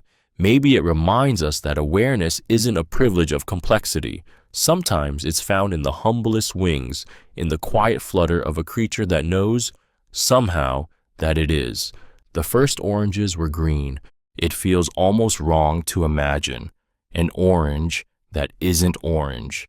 Yet the very first oranges, the original ancestors of the fruit we know today, were green. In their tropical homes across Southeast Asia, the climate was too warm for the chlorophyll in their skin to break down, leaving them bright and leafy even when ripe. Only when oranges began to grow in cooler regions did the familiar color appear, the green fading to the warm amber hue we now see as a symbol of sweetness and sunlight. It's strange how deeply color shapes belief. We associate orange with ripeness, warmth, joy, and yet the truth reveals how arbitrary those associations are. Nature never promised us oranges. We decided what ripe should look like, and the fruit simply adapted to our gaze. There's an emotional beauty in that, a reminder that what's normal is often just what we've gotten used to seeing. Beneath the surface, the essence remains the same. The fruit is still sweet, still fragrant, still alive with sunlight, no matter what color it wears. It's easy to forget how much of life is perception, how many truths are hidden under the skin of what we assume. The green oranges of the past whisper something simple yet powerful. What's genuine doesn't always look the way we expect it to. Sometimes the sweetest things are the ones that never bothered to change their color for us. Humans blush. No other animal does. There's a moment when emotion betrays us, when words falter and the body speaks for the heart. It rises from somewhere deep, invisible, uncontrollable, a rush of warmth flooding the face, coloring the skin with honesty. We call it blushing, and out of every living creature on this planet, only humans do it. No other animal reveals its feelings this way. When embarrassment, guilt, attraction, or pride catches us off guard, blood surges to the tiny vessels beneath our skin, turning our cheeks red. It's the body's confession, a wordless surrender to vulnerability. Even Charles Darwin called blushing the most peculiar and the most human of all expressions, because it exposes something no instinct can hide: truth. To blush is to be seen. It's the moment our inner world bleeds into the outer one, when the heart forgets to keep secrets. And yet, there's something profoundly beautiful about that loss of control. It means we feel deeply enough that our bodies cannot contain it. In a universe of masks and defenses, blushing is pure honesty. It's the soul flickering through the skin, the heartbeat turning visible. While every other species hides behind instinct, humans alone wear their emotions like light, fragile, fleeting, and impossibly real. The blush is both our weakness and our grace, proof that even in all our complexity, we are still beautifully, unbearably human. Male cats are usually left-pawed. Hidden behind their graceful indifference and quiet curiosity, cats carry a secret touch of asymmetry. Most male cats favor their left paw, while females tend to prefer their right. It's not just coincidence. Studies have shown that, like humans, cats display a clear-handedness, a tiny fingerprint of personality wired into their brains. Watch a tomcat bat at a toy or step forward to reach food, and more often than not, it's his left paw that leads. Steady, confident, instinctive. There's something strangely endearing about that, this small echo of humanity in an animal so often wrapped in mystery. We like to imagine cats as creatures beyond our rules, indifferent to our patterns, yet they too are guided by invisible neural divides. The right side of their brain, the creative, emotional, reactive side, controls that left paw, hinting that perhaps male cats move through the world ruled more by instinct than logic. It's a quiet revelation, but it changes how you see them. Each paw step, each flick, becomes a glimpse into a mind shaped by unseen symmetry. The domestic cat, so poised and distant, mirrors our own biology in miniature, proof that evolution repeats its rhythms, even in the smallest gestures. And perhaps that's why cats feel so familiar, even when they act like they're from another world. Beneath the fur and mystery, their choices, like ours, are guided by invisible preferences, tiny quirks that remind us that even the most independent creatures still move to nature's quiet design. A group of flamingos is a flamboyance. Even their name sounds like a celebration. Flamboyance. That's what you call a gathering of flamingos, a storm of pink wings and long, elegant necks moving like dancers in shallow water. It's not just a label, it's poetry made literal. The word captures everything these birds embody: beauty, extravagance, and the unapologetic audacity of color in motion. When hundreds of them stand together, the landscape transforms. Their feathers blaze in hues of rose and coral, glowing brighter under the sun. The color comes from what they eat, tiny crustaceans rich in pigment, but the effect feels almost divine, as if light itself decided to take form and wade through the water. They move as one, yet each is distinct, a reflection of unity without uniformity. There's something deeper beneath the spectacle. Flamingos gather not just for survival, but for belonging. Alone they fade, together they flourish. Their vibrant color deepens with health and companionship, proof that connection literally makes them brighter. A flamboyance is not just a group, it's a living metaphor for joy, for the power of standing boldly with others. In a world that often rewards restraint, flamingos remind us that grace can be loud, that beauty doesn't whisper, it shines. To watch a flamboyance is to see confidence embodied in feathers, a reminder that sometimes life's truest elegance is found in the courage to be vivid, to be seen, and to stand brightly beside those who make you glow. Some worms regrow into two worms. It sounds like something from a science fiction story, a creature cut in half that doesn't die, but lives twice. Yet for some worms, this is no myth. Planarian flatworms, simple yet extraordinary beings, possess a regenerative power so complete that a single slice can give rise to two fully formed individuals. Each half rebuilds what it lost: eyes, organs, brain, until two identical worms glide where there once was one. It's not survival, it's resurrection.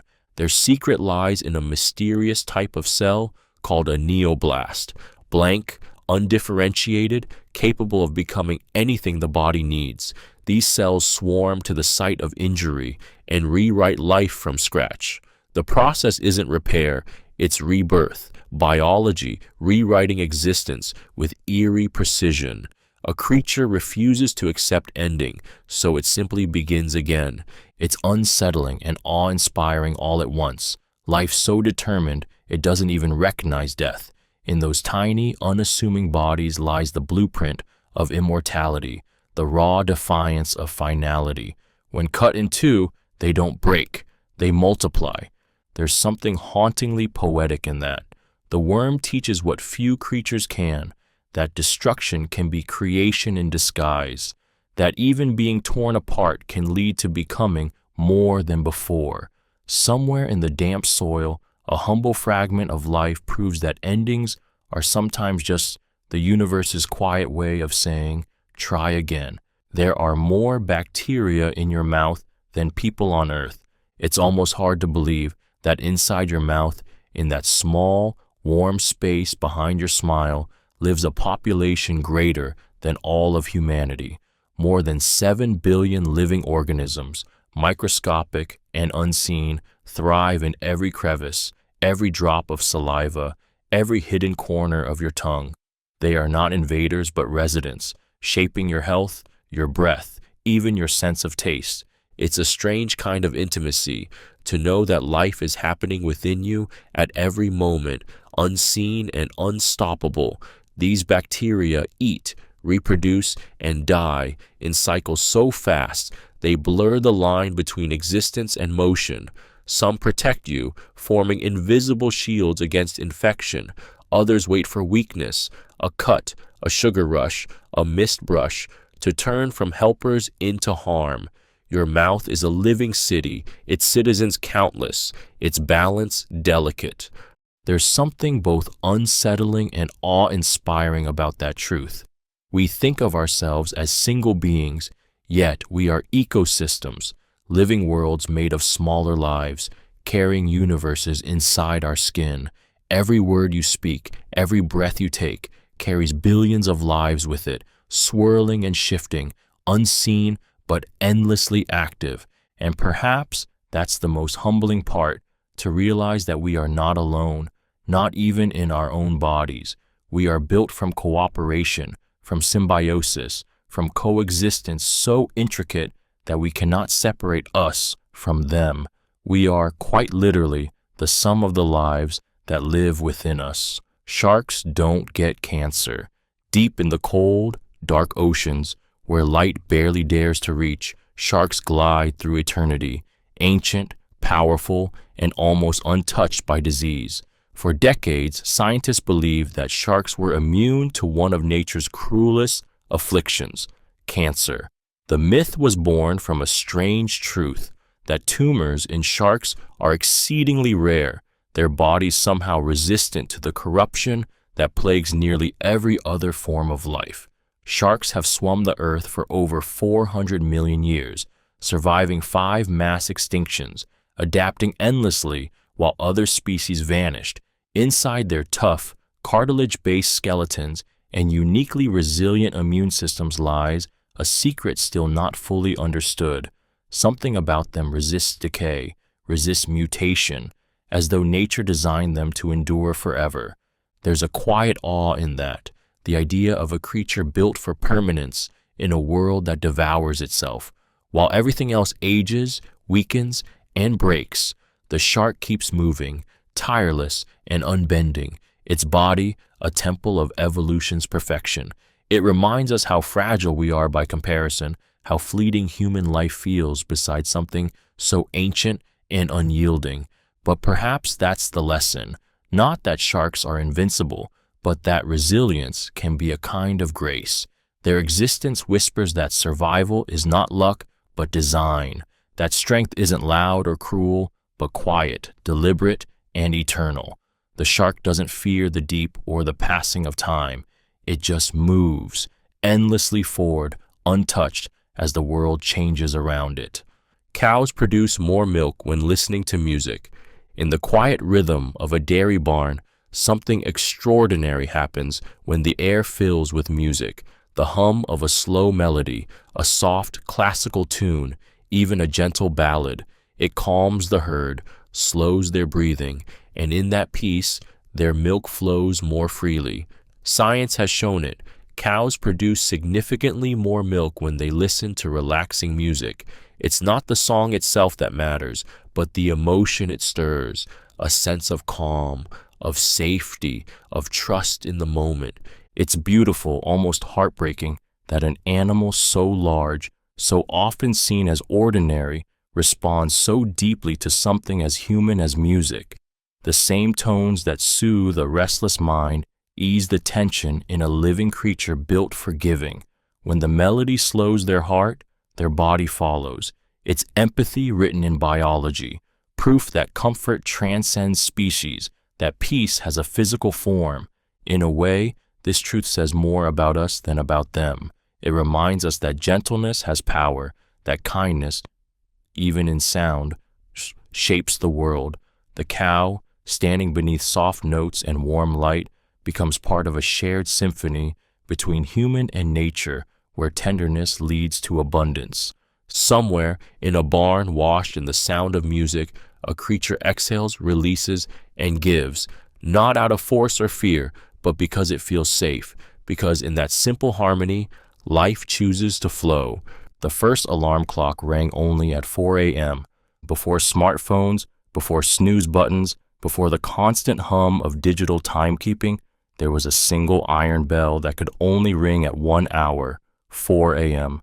The first mechanical alarm clock, invented in 1787 by Levi Hutchins, didn't allow you to choose your wake-up time.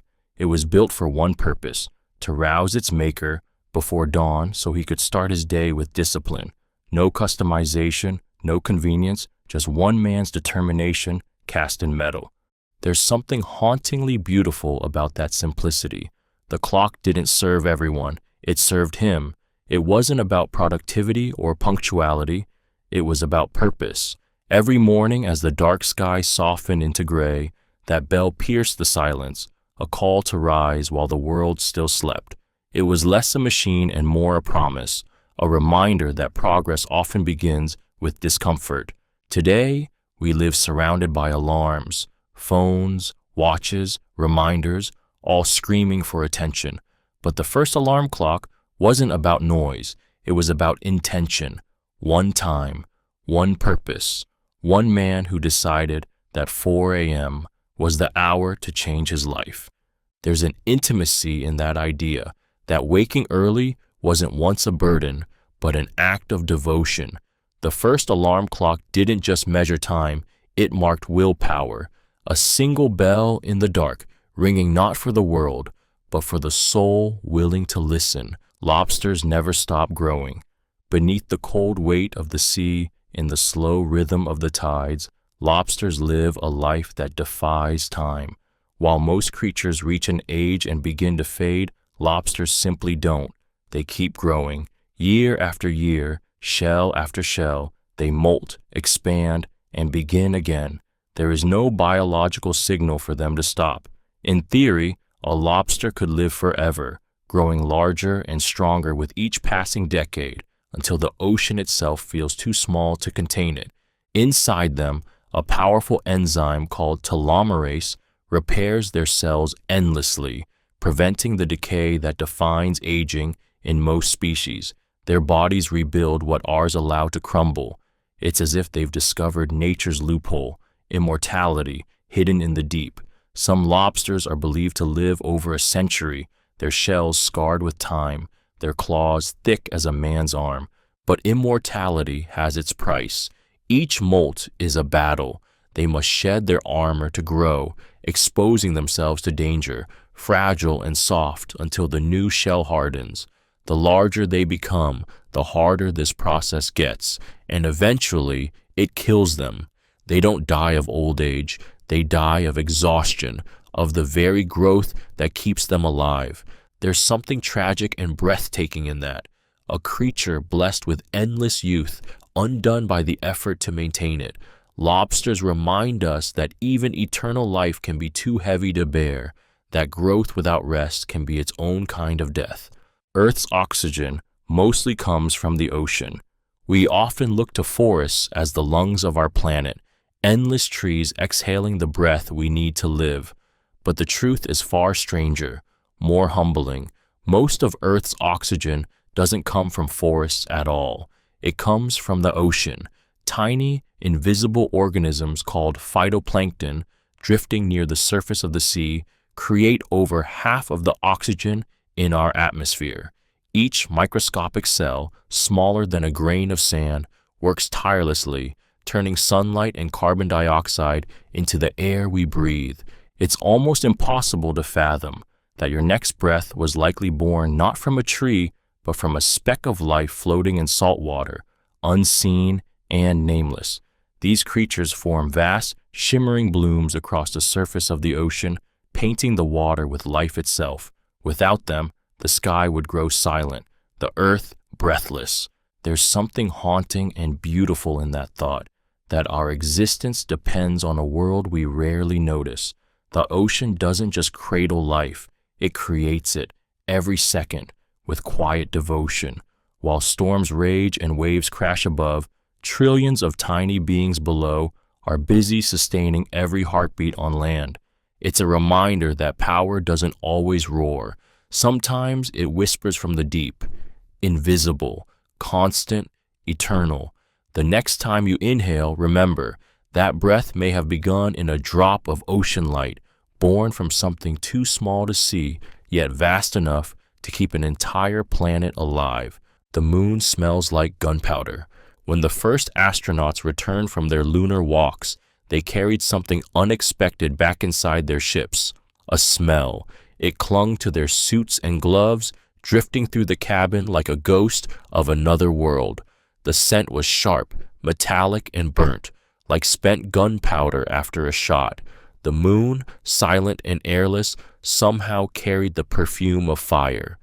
But there is no fire on the moon, no oxygen, no flame, only dust older than life itself. What the astronauts smelled was the result of chemistry, of lunar soil so dry and reactive that when it met the humid air inside the spacecraft, it came alive for the first time in billions of years. In that instant, it released its strange, acrid scent, the breath of a dead world awakening in contact with life. It's haunting to imagine, a place utterly silent, yet capable of a smell that reminds us of war, of creation, of burning. The moon doesn't burn, but it remembers what burning feels like, its surface scarred by cosmic collisions and solar storms. When that dust touched human air, it told its story in the only way it could, through scent. There's something deeply emotional in that even a barren rock floating in the dark had something to say once we reached it. The moon doesn't speak, doesn't glow by its own light, yet when humans finally touched it, it exhaled, and it smelled like the memory of fire. An octopus has 9 brains. Beneath the dark pulse of the ocean, the octopus moves like liquid thought, and for good reason. Hidden within its alien body are 9 brains, one central brain that governs decisions, and 8 smaller ones, each controlling a single arm. Every limb can taste, touch, and react on its own, acting almost independently before the main brain even notices.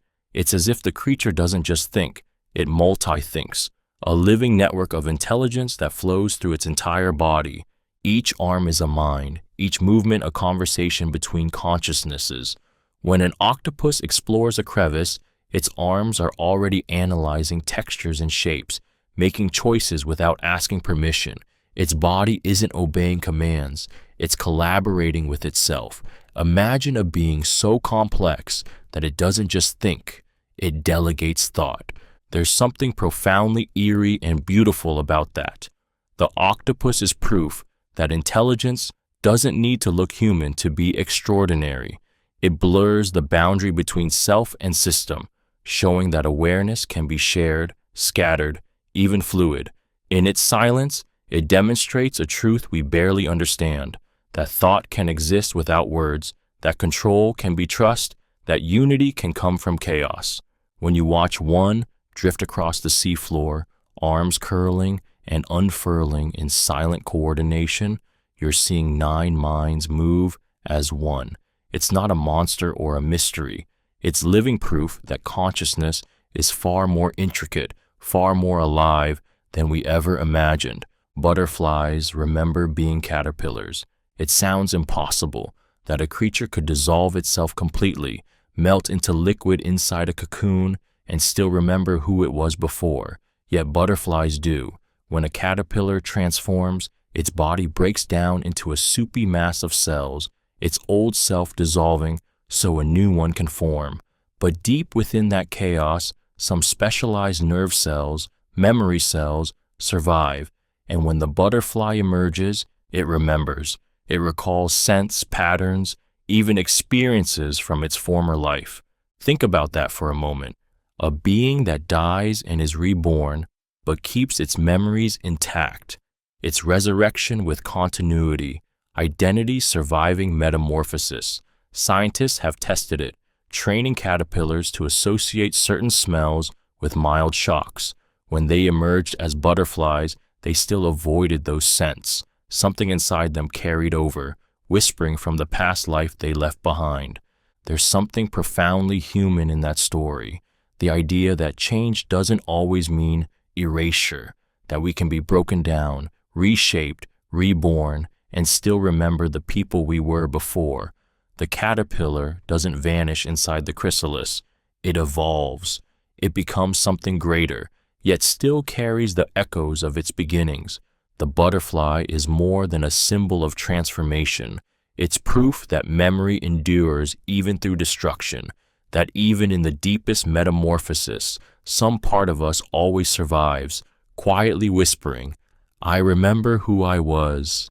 Tiger's pee smells like popcorn.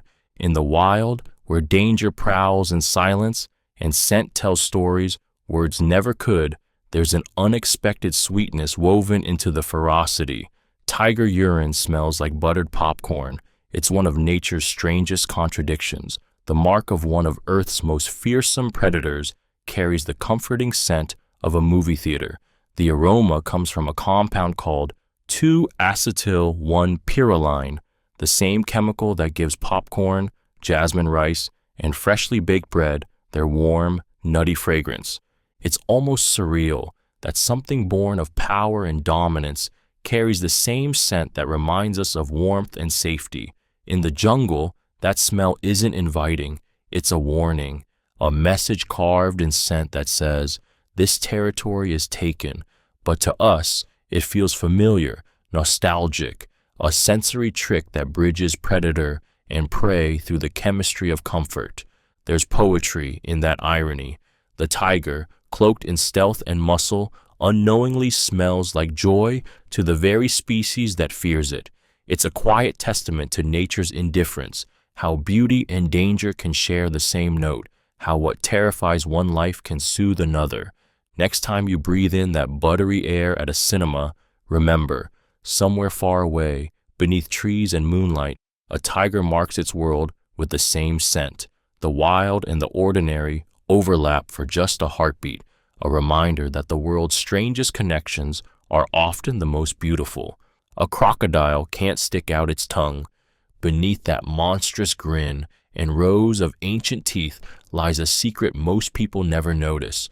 A crocodile cannot stick out its tongue. Hidden under its powerful jaws is a thin membrane that anchors the tongue to the bottom of its mouth, holding it in place like a prisoner behind bars of bone. The creature that can crush steel with its bite has no freedom of movement within its own mouth. It's a cruel kind of irony. Nature gave the crocodile everything, armor, patience, and deadly precision, yet took away something as simple as expression. While other animals hiss, pant, or lick, the crocodile remains silent, its tongue useless except to push food backward. It doesn't taste the air like a snake or lick water like a cat. It waits, unmoving, with a stillness that's almost eerie. And maybe that's part of its terror, its restraint. The crocodile doesn't need to move to be powerful. It waits beneath the surface, eyes unblinking, mouth shut over a tongue it will never use, until the world above forgets it's there. Then, in one explosive motion, it reminds everything that silence can kill. There's something poetic in that stillness. The idea that strength sometimes means suppression, that danger doesn't always announce itself. The crocodile's quiet mouth is a metaphor for patience, for control. It doesn't need to roar to be feared. Its tongue may never rise, but its legend always does.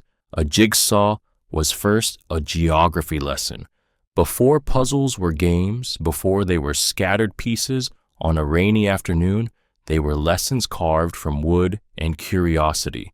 In the 1760s, a London map maker named John Spilsbury created the first jigsaw, not for play, but to teach geography. He glued maps onto thin sheets of wood and carefully cut along the borders of countries. Students would piece the world back together, learning continents and coastlines by hand. What began as education slowly evolved into entertainment, and a pastime was born. There's something poetic in that origin, a game that began as a search for understanding. Every jigsaw, at its core, is still a lesson in perspective, chaos that hides order, fragments that only make sense when seen as a whole. Just like those students fitting nations together centuries ago, we piece our worlds back into clarity, one shape at a time. The beauty of the jigsaw lies in its quiet metaphor. It teaches patience, awareness, and the art of connection. The idea that even when everything feels broken, the picture still exists. It just needs to be found again. From wooden maps to cardboard masterpieces, from classrooms to living rooms, the spirit remains unchanged. The jigsaw was never merely about play. It was about discovery, about learning that the world, no matter how divided, always fits together if you take the time to understand where each piece belongs. You shed about 40 pounds of skin in your life. Every second, without noticing, you're falling apart in the gentlest, most ordinary way. Tiny fragments of you drift into the air, settle into bedsheets, collect in sunlight, and vanish. Over the course of a lifetime, those silent flecks of dead skin add up to nearly 40 pounds, the weight of a small child, shed in whispers of dust. It's unsettling to think about, yet strangely poetic. Your body is in a constant state of renewal, forever letting go of the old to make room for the new. Every month or so, your outer layer of skin replaces itself entirely. The person you were last season, literally, doesn't exist anymore. You've left pieces of yourself behind in every place you've lived, loved, or slept. That dust gathering on your windowsill, it's part you, the quiet evidence of existence. The skin you shed carries the story of every touch, every warmth, every moment you've survived, and your body doesn't mourn it. It simply moves forward, creating more, becoming more. There's something deeply human in that rhythm, the constant, invisible act of release. We're always shedding, not just physically, but emotionally too. Layer by layer, we leave behind the versions of ourselves that no longer fit. And maybe that's what life really is, not holding on, but constantly remaking, renewing, and learning to let go of what's already become dust. Penguins propose with pebbles. In the icy stillness of Antarctica, where survival itself feels like an act of devotion, love takes a simple, breathtaking form, a pebble. When a male Gentoo penguin falls in love, he searches tirelessly for the perfect stone, smooth and shining. When he finds it, he carries it carefully in his beak and presents it to his chosen mate. If she accepts, she takes it and places it in her nest, a silent yes that binds them together. That single pebble becomes the foundation of their home, their future, their small defiance against the frozen world around them. It's tender and ancient, a love ritual written in instinct. The penguin's proposal isn't about grandeur or spectacle. It's about offering what he can, something small yet deeply symbolic. A pebble in a wasteland of ice is a promise. I choose you. I will build with you. I will weather this with you. And when the storms come, they stand side by side, sheltering their egg, taking turns to guard it as winds howl and the sea roars. There's something achingly human in that gesture, the desire to give something meaningful, even when the world offers nothing. The penguin doesn't need diamonds or gold. He needs a single stone and a willing heart. Love, it seems, doesn't belong to language or luxury. It lives in the quiet offering, in the shared warmth between two small bodies, in the cold. A pebble becomes a vow, fragile, eternal, and enough. Humans and giraffes have the same number of neck bones. It feels impossible. The towering giraffe, its head brushing the clouds, and the human, small and earthbound, share the exact same number of neck bones, 7. Not one more, not one less. The giraffe's neck stretches over 6 feet long, each vertebra elongated like a carved pillar, yet the structure is identical in count to ours, 7 bones linked in rhythm, spanning the distance between breath and sky. There's something humbling about that symmetry, that the difference between ordinary and extraordinary lies not in design, but in scale. Nature didn't rewrite the blueprint for the giraffe. It simply expanded it, stretching possibility to its limit. The same framework that lets you turn your head in curiosity lets a giraffe bend to drink from a river and rise again toward the sun. It's as if nature whispered, "You already have everything you need, just reach farther." The giraffe's neck becomes a metaphor for aspiration, for what happens when potential is extended without breaking.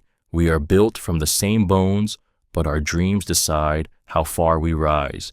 Every vertebra in that graceful creature is a reminder that greatness doesn't always require new parts, just a new proportion of courage, a stretch beyond what seems possible. The giraffe doesn't defy nature, it perfects it. 7 bones, 1 sky, and the unspoken truth that the extraordinary often begins with something beautifully familiar. A sneeze travels 100 miles per hour. It happens in a flash, the sharp inhale, the tickle, the explosion. A sneeze feels like a moment, but it's one of the most powerful bursts the human body can produce. In less than a second, air shoots from your lungs at nearly 100 miles per hour, scattering over 100,000 droplets into the air. Each one carries microscopic traces of you, moisture, particles, even fragments of DNA, all launched in a wild, uncontrollable storm of biology. It's incredible to think that something so ordinary holds such force. A sneeze is pure instinct, a reflex older than thought itself. It's your body's lightning strike, a defense mechanism so efficient that it clears irritants from your nose faster than any conscious act could. In that instant, muscles across your chest, throat, and face contract in perfect harmony, all to send one powerful message: get this out. And yet, there's beauty in that chaos. A sneeze is proof of the raw, untamed energy that lives beneath our calm surface, the part of us that still belongs to nature. It reminds us that even control has limits, that the body sometimes acts before the mind. Each sneeze is a reminder of how alive we are, that under all the layers of civilization and restraint, there's still something wild, reflexive, and unstoppable within us. A storm in the shape of breath, fierce enough to shake the air itself. Kangaroos can't walk backward. In the vast, sunburned heart of Australia, the kangaroo bounds across the red earth, powerful, graceful, and always moving forward. But here's the strange truth. A kangaroo cannot walk backward. Its strong tail, massive legs, and unique anatomy make reverse motion impossible. It is a creature literally built to go only one way, ahead. Its legs are designed for leaping, not retreating. Its heavy tail acts as a balance and a prop when standing still, but it locks the body from stepping back. In the harsh wild where survival demands constant movement, the kangaroo evolved without the need to turn around. It faces what's ahead, always. And somehow, that feels like more than biology. It feels like metaphor. The kangaroo is one of the few animals on Earth that can only move forward, and that's why it stands beside the emu on Australia's coat of arms, a national symbol of progress. Together, they embody a country's spirit, onward, never backward. There's beauty in that constraint, a reminder that sometimes the inability to go back is what drives us to leap farther. The kangaroo doesn't dwell on what's behind it. It lives in momentum, in the power of forward motion. Every bound through the outback is a silent declaration. The past is unreachable, and the only way through life is through. Lightning is hotter than the sun. When the sky splits open and a bolt of lightning tears through the air, it carries a heat so intense it borders on the impossible, up to 5 times hotter than the surface of the sun. In a single instant, air around the bolt explodes to temperatures over 30,000 degrees Celsius, turning night into blinding day. It's nature's raw electric heartbeat, a force of destruction and creation, beauty and terror fused into a flash that lasts less than a second. There's something divine about it, something that humbles and terrifies in the same breath. The sun burns endlessly, steady and patient, but lightning is passion, pure, furious, fleeting. It doesn't exist to warm or sustain. It exists to remind. Each strike is a scream of energy, a reminder that the earth still breathes with power beyond our control. For a moment, the world stands still beneath that blaze. Trees bow, air cracks, hearts race, and then it's gone, leaving behind only silence and the faint scent of ozone, like a ghost of fire. Lightning doesn't ask permission. It simply is, a perfect embodiment of chaos, doing what chaos must. It's easy to see why ancient people thought it was the weapon of gods. Even now, with science in hand, we still look at it with awe, because deep down, we know what it means. The universe, for a heartbeat, reached down and touched the earth, and in that moment, everything else felt small. There are more trees on earth than stars in our galaxy. It sounds like a lie, like something born from wonder instead of fact. But it's true. Earth holds more trees than the Milky Way has stars. Roughly 3 trillion trees grow across our planet, while our galaxy glimmers with about 100 to 400 billion stars.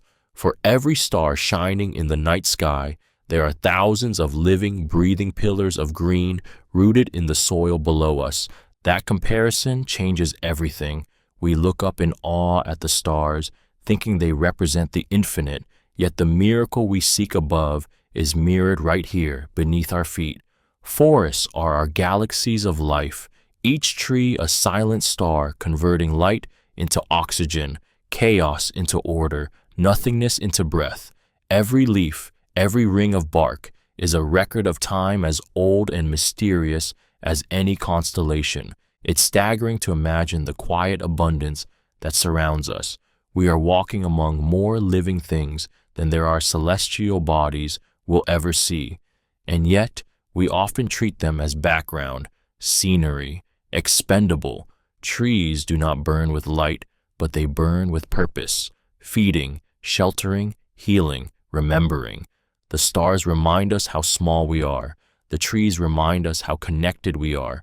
And maybe that's the most humbling truth of all, that the universe's greatest constellation isn't in the sky, but rooted in the earth, growing quietly while we dream of the heavens. A jellyfish has no brain. In the quiet drift of the sea, a jellyfish moves, pulsing, glowing, alive. Yet it has no brain, no heart, no bones.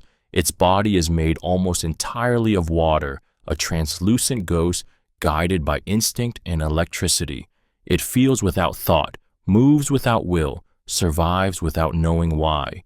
Its nerve net, a simple web of signals, senses touch and light, sending ripples through its gelatinous form. It doesn't think, it responds. And somehow that's enough. There's something eerily beautiful about that, a creature so ancient and so simple that it doesn't need thought to endure. Jellyfish have floated through the oceans for over 500 million years, surviving extinctions that wiped out empires of life. They are proof that consciousness isn't the only path to existence, that life doesn't always require awareness, just rhythm. Watching one drift through dark water feels like seeing time itself breathe, a living memory of the planet before memory existed. It glows softly, moving as though the ocean itself is dreaming. No mind, no plan, yet still alive, still here. It's humbling to think about that a being without a brain has outlived every species that thought it was smarter. The jellyfish doesn't need to think to exist. It simply is, and in that endless, pulsing simplicity, it carries a truth we often forget, that not all intelligence is measured by thought. Some of it is simply the art of enduring. Snakes can predict earthquakes. Before the ground trembles, before a single crack splits the earth, snakes already know. Long before humans can measure the shift, they feel it, a vibration, a pulse, a whisper from deep within the planet. In China, scientists observe that snakes sense earthquakes from over 70 miles away, sometimes days before they strike. They writhe violently, flee their burrows, or climb from safety hours before the first tremor reaches the surface. It's not magic, it's biology sharpened into prophecy. Snakes feel the earth in ways we cannot. Their bellies pressed against the ground, their bodies tuned to minute vibrations. They can detect changes as subtle as a heartbeat beneath stone. Some say they even sense the electrochemical shifts that ripple through the Earth's crust before it breaks. They are living seismographs, ancient, cold-blooded instruments of instinct. But beyond the science lies something eerily poetic. A creature we often fear, misunderstood and vilified, holds one of nature's purest gifts of foresight. While humans build machines to warn us, snakes simply know.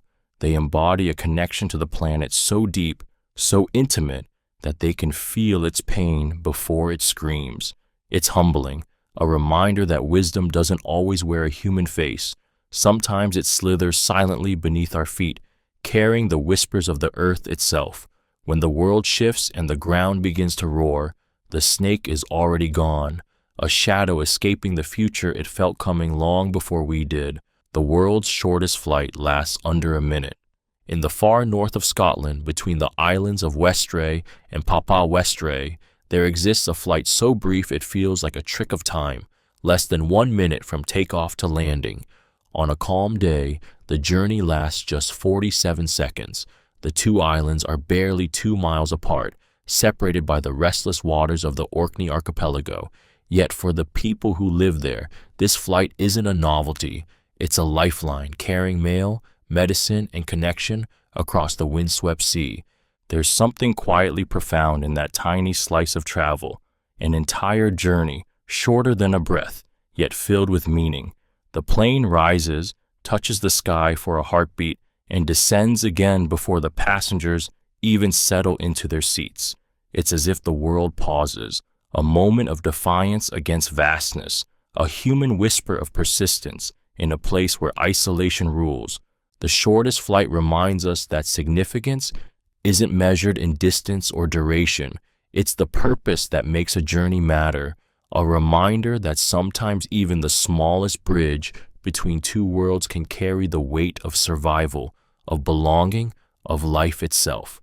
As the propellers spin and the wind howls across the islands, that minute in the sky becomes a symbol of connection, fleeting, fragile, and deeply human, a testament to how far we'll go, even for the shortest distance, just to stay linked to one another. Jellyfish have been on Earth for over 500 million years, long before dinosaurs thundered across the land, before trees touched the sky, or even fish had bones. Jellyfish drifted through the ancient seas. They've been here for over 500 million years, older than sharks, older than insects, older than almost anything with a heartbeat. They are living ghosts of the Earth's first oceans, translucent reminders of a time when the world was only water and light. It's almost unthinkable that something so delicate could outlast extinction after extinction. Yet jellyfish have endured it all. They have no brains, no bones, no heart, yet they've survived 5 mass extinctions that wiped out most life on the planet. They pulse forward with simple rhythm, sustained by instinct alone, powered by the same ocean that once birthed them. In their silent, hypnotic drifting lies a kind of ancient wisdom, a way of existing without force, of thriving through surrender. To watch a jellyfish is to witness time itself moving.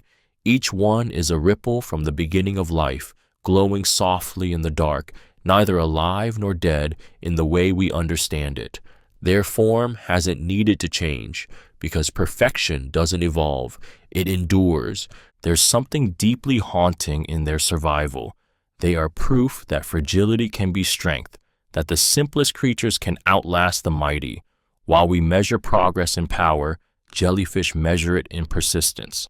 For 500 million years, they floated in silence, watching the world change while they never needed to. Bees can recognize human faces. It seems impossible that a creature so small, with a brain smaller than a seed, can look at your face and remember it. Yet bees can do exactly that.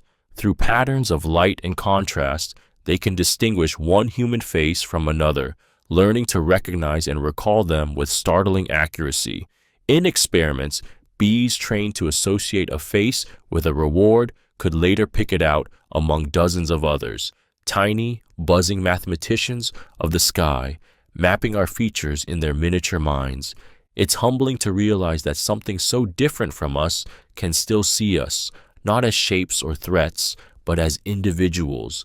A bee can remember the curve of your eyes, the shadow of your smile, the outline of your nose. What we think of as a fleeting insect, mindlessly drawn to flowers, is actually processing the world in ways we barely understand. There's a quiet tenderness in that thought. Bees, so vital to our existence, pollinate our food, sustain our ecosystems, and, somehow, learn our faces. They don't just recognize flowers, they recognize us. In their brief lives, they build worlds of memory and connection, flying between blossoms and people alike. They remind us that intelligence doesn't always come from size or complexity. Sometimes it's born from purpose, focus, and instinct refined by evolution. Somewhere in a sunlit field, a bee might remember you, not by name, but by the shape of your kindness. Cows moo with regional accents. Across the green fields of the world, from the misty pastures of England to the golden plains of Australia, cows speak in tones that are subtly, beautifully different. It sounds like folklore, but it's true. Cows moo with regional accents. Their calls shift in pitch, rhythm, and tone depending on where they live and the herd they belong to. A cow raised in Yorkshire moos differently from one in Texas, just as a person from London speaks differently from someone in New York. The reason lies in connection. Cows are deeply social animals. Their communication adapts to the voices they hear most often. Like humans, they mimic and mirror the sounds of their community. Over time, their low, resonant moos harmonize into a shared accent, a kind of vocal fingerprint shaped by geography and companionship. There's something profoundly touching in that, the idea that even among animals, belonging changes the way we sound. Their voices carry the essence of home, the wind in the grass, the cadence of the farmer's call, the echo of their herd's familiar tones. It's not just sound, it's identity, shaped by environment and emotion. So when a cow moves softly across the field, it's not just noise, it's language, it's memory, it's the quiet sound of community echoing through open air, proof that even the simplest creatures are molded by the voices they love and the places they call home. Hippos sweat red in the blazing African heat where the sun scorches the earth and water shimmers like glass. Hippos glisten, not with sweat like ours, but with something far more surreal, a blood-red sheen. When a hippo's skin begins to dry, it secretes a thick, oily fluid that looks like crimson sweat, staining their massive bodies in shades of pink and orange. But it isn't blood. It's a natural sunscreen, an antibacterial layer, a living armor designed to keep their sensitive skin cool, moist, and safe under the brutal sun. This blood sweat, as it's often called, carries a quiet brilliance. It kills bacteria, repels insects, and absorbs ultraviolet light, all without the animal ever thinking about it. Nature crafted this strange protection not from luxury, but necessity, shaping beauty out of survival. It's the kind of adaptation that feels like art, brutal, elegant, perfect. There's something hauntingly poetic about it, the idea of bleeding without injury, of wearing your body's defense like war paint. Hippos, though massive and seemingly indestructible, are creatures of fragility beneath their strength. Their skin cracks easily, burns quickly, and must be shielded constantly, so evolution gave them this living elixir. And there they stand, colossal and calm, glistening red beneath the sun, half myth, half miracle. It's easy to see why ancient people once believed they sweated blood, for in the shimmer of that crimson glow, they seem caught between worlds, both beast and legend, both strength and vulnerability, bleeding light instead of pain. You can't fold paper more than 7 times. At first glance, it seems like a myth. Surely with enough strength, precision, or stubbornness, you could fold a sheet of paper again and again. But try it, and you'll see the truth. By the 7th fold, resistance wins. The layers thicken, the edges refuse to yield, and the once flexible sheet becomes a small, defiant slab. No matter how large the paper, the physics remain merciless. Every fold doubles the thickness and halves the surface, making each new crease exponentially harder than the last. It's a simple act, yet strangely symbolic. The paper begins soft, willing, easy to bend, just like time or love or hope, but each fold carries memory, tension, and weight. By the 7th, it remembers too much to move.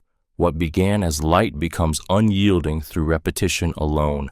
Scientists once tested this, and even with massive sheets and machinery, the limits held. The universe itself seems to whisper a quiet rule.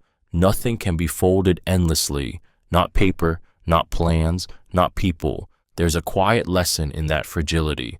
Every fold we make, in thought, in habit, in emotion, changes us, bends something too often, and it becomes unrecognizable, too rigid, and it breaks. Paper teaches us what life often doesn't say aloud, that even simple things have boundaries, that there's a point where strength means knowing when to stop. Crocodiles can't stick out their tongues. Behind those ancient jaws, the ones that snap shut with bone-crushing force, lies a quiet, surprising truth. Crocodiles can't stick out their tongues. A thin membrane of flesh keeps their tongues pressed to the roof of their mouths, trapping them in place. It's nature's way of keeping them safe. When these prehistoric hunters lunge through the water with their mouths open, the sealed tongue prevents them from drowning. Their survival depends on restraint, on the ability not to move what we take for granted. It's strange, isn't it? Such a terrifying creature, built for dominance and destruction, limited by something so simple. They can roar, hiss, and devour, yet they can't perform one of the most basic gestures of expression, a small reminder that even power has boundaries, that strength doesn't always mean freedom. There's something beautifully ironic about it. The crocodile, a relic of an ancient earth, has endured for over 200 million years, unchanged and unbending. It doesn't need to taunt or tease. Its silence is its weapon. Where we speak, it waits. Where we overreach, it endures. In that stillness lies a deeper kind of wisdom, survival through control. The crocodile doesn't need a tongue to speak its place in the world. Its presence says everything. It reminds us that sometimes the most dangerous things are also the quietest, that silence itself can be power. Your stomach gets a new lining every few days. Every few days, without fanfare or pain, your stomach destroys and rebuilds itself from the inside out. The cells that line it, the ones that hold back acid strong enough to dissolve metal, live fast and die young, replaced again and again so you don't eat yourself alive. It's a quiet miracle, a cycle of death and renewal happening in silence while you go about your life, unaware that one of your most fragile organs is constantly rebuilding its walls just to keep you safe. Inside you is both destruction and creation. an endless act of self-preservation disguised as biology.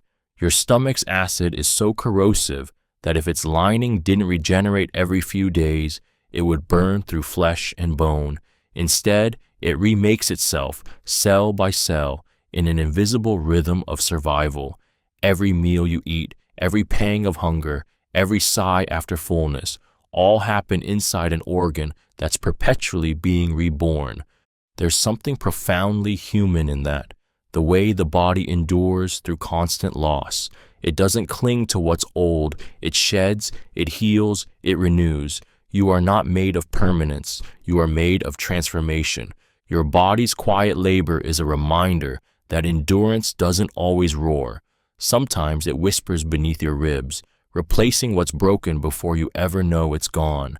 You're rebuilt by your own biology every few days. Living proof that survival isn't about staying the same, but learning to start again, endlessly. The longest wedding veil was 63 football fields long. In a world where love is often measured in moments, one bride chose to measure hers in miles. On her wedding day in Cyprus, Maria Paraskeva walked beneath a veil so vast it defied imagination, over 22,800 feet long, stretching farther than 63 football fields. It billowed behind her like a silver river, flowing through streets, tangled in wind, impossible to contain. It wasn't just fabric, it was a statement of devotion, of spectacle, of the human hunger to make love visible, tangible, unforgettable. Imagine the weight of it, the sheer patience required to weave, carry, and arrange such a creation. 1,000 meters of lace and thread, stitched by countless hands, each one binding more than cloth, binding hope, ambition, and a touch of madness. It's easy to dismiss it as excess, but there's something deeply human about that gesture, the urge to turn emotion into monument. We build cathedrals for faith, towers for power, songs for heartbreak, and for love. Sometimes we build veils long enough to touch the horizon. Her veil wasn't about practicality, it was about belief, in grandeur, in story, in love, as something vast enough to deserve impossible beauty. And as she walked, trailing a dream that could have wrapped around the earth itself, the world watched, not because it was useful, but because it was beautiful. For a fleeting moment, love became endless, stretching as far as the eye could see. Saturn's rings could fit 700 Earths. When you look at Saturn through a telescope, its rings seem delicate, thin bands of light tracing the planet like jewelry. But those shimmering halos are vast beyond comprehension. If you could unroll them and stretch them out flat, they would be wide enough to hold around 700 Earths side by side. What looks like a fragile ornament from afar is a colossal, sprawling system made of billions of icy fragments, each one a piece of moon, comet, or asteroid shattered by gravity's relentless hand. Up close, the illusion fades. The rings aren't solid at all. They're made of dust, rock, and frozen water, particles ranging from grains smaller than sand to chunks the size of mountains, all suspended in orbit, glinting in sunlight. What we see is an optical symphony of reflection, chaos made beautiful by distance. There's something heartbreakingly human about that, how beauty often hides destruction. Those rings are not decoration, they are debris. Saturn wears loss like a crown, the remnants of worlds that once were, and yet, from our view on Earth, it's magnificent, a wound transformed into wonder. The thought that 700 Earths could fit within that circle of light feels humbling. It reminds us how small we are, how brief our presence is in the scale of the cosmos. Saturn's rings are both graveyard and masterpiece, proof that even in ruin, the universe creates something worth looking up for. Some cats purr to heal themselves. The soft rumble of a cat's purr feels like comfort, a lullaby wrapped in fur, a sound that calms us without words. But beneath that gentle vibration lies something extraordinary. Cats purr not only to express contentment, but to heal. Scientists have discovered that the frequency of a cat's purr, between 25 and 150 hertz promotes tissue regeneration, bone growth, and pain relief. When they're injured, frightened, or weak, cats often purr to soothe themselves back to health. Their bodies are their own medicine. It's a haunting kind of wisdom, the idea that healing doesn't always roar or cry out. Sometimes it hums quietly beneath the skin. A cat doesn't fight its pain, it vibrates through it, turning suffering into sound. Every breath becomes therapy, every tremor an act of resilience. There's something profoundly human in that.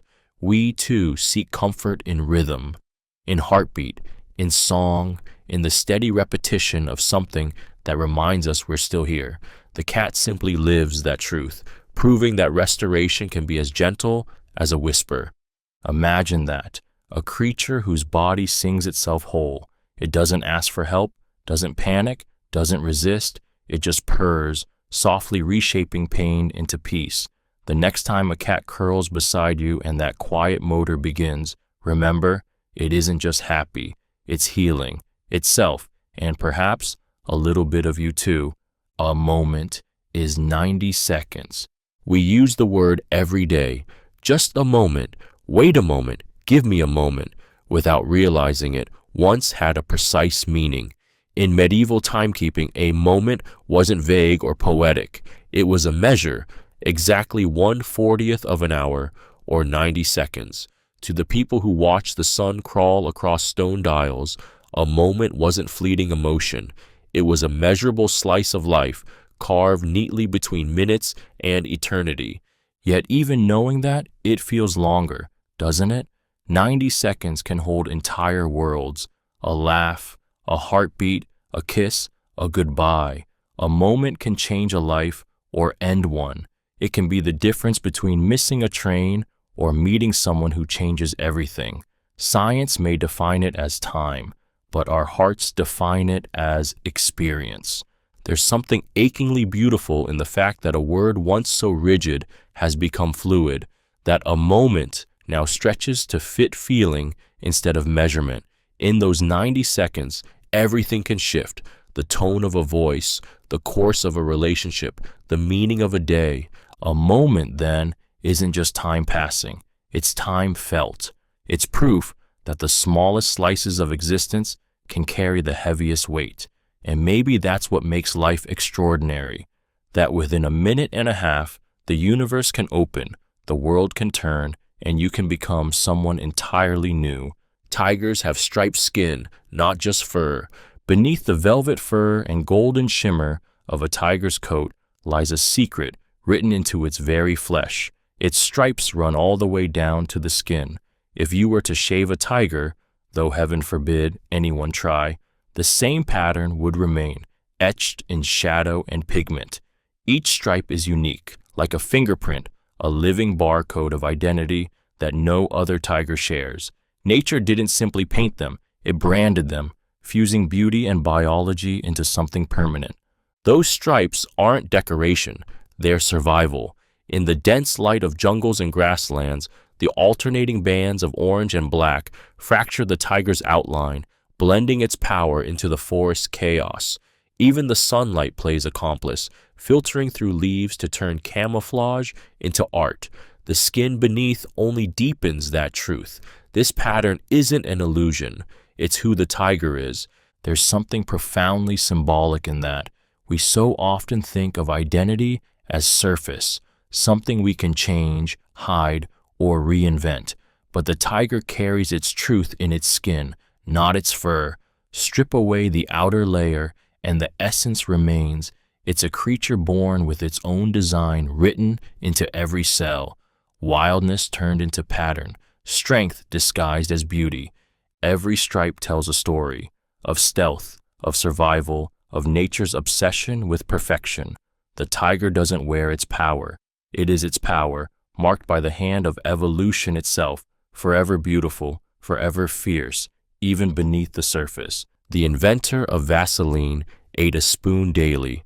Every morning, Robert Chasebro, the man who invented Vaseline, sat down and ate a spoonful of it, not as a dare, not for attention, but because he believed in what he made.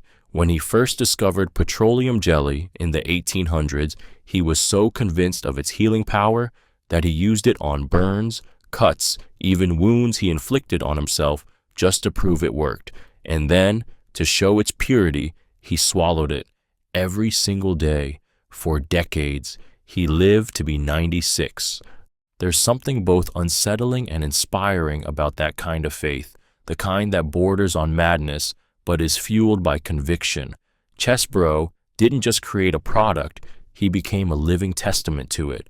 He traveled from town to town, treating people's injuries with his jelly, preaching its miracles like a modern prophet with a jar instead of a gospel. To him, Vaseline wasn't just medicine, it was immortality in a glass jar, the human desire to endure bottled up and sold for pennies. His story is both absurd and strangely beautiful. To believe in something so completely that you make it part of yourself, literally, is both the height of confidence and the edge of obsession. Maybe that's what innovation truly is, the willingness to consume your own creation, to test your faith until it becomes your identity. Chesebro didn't just invent Vaseline, he became it, one spoonful at a time. Humans are bioluminescent.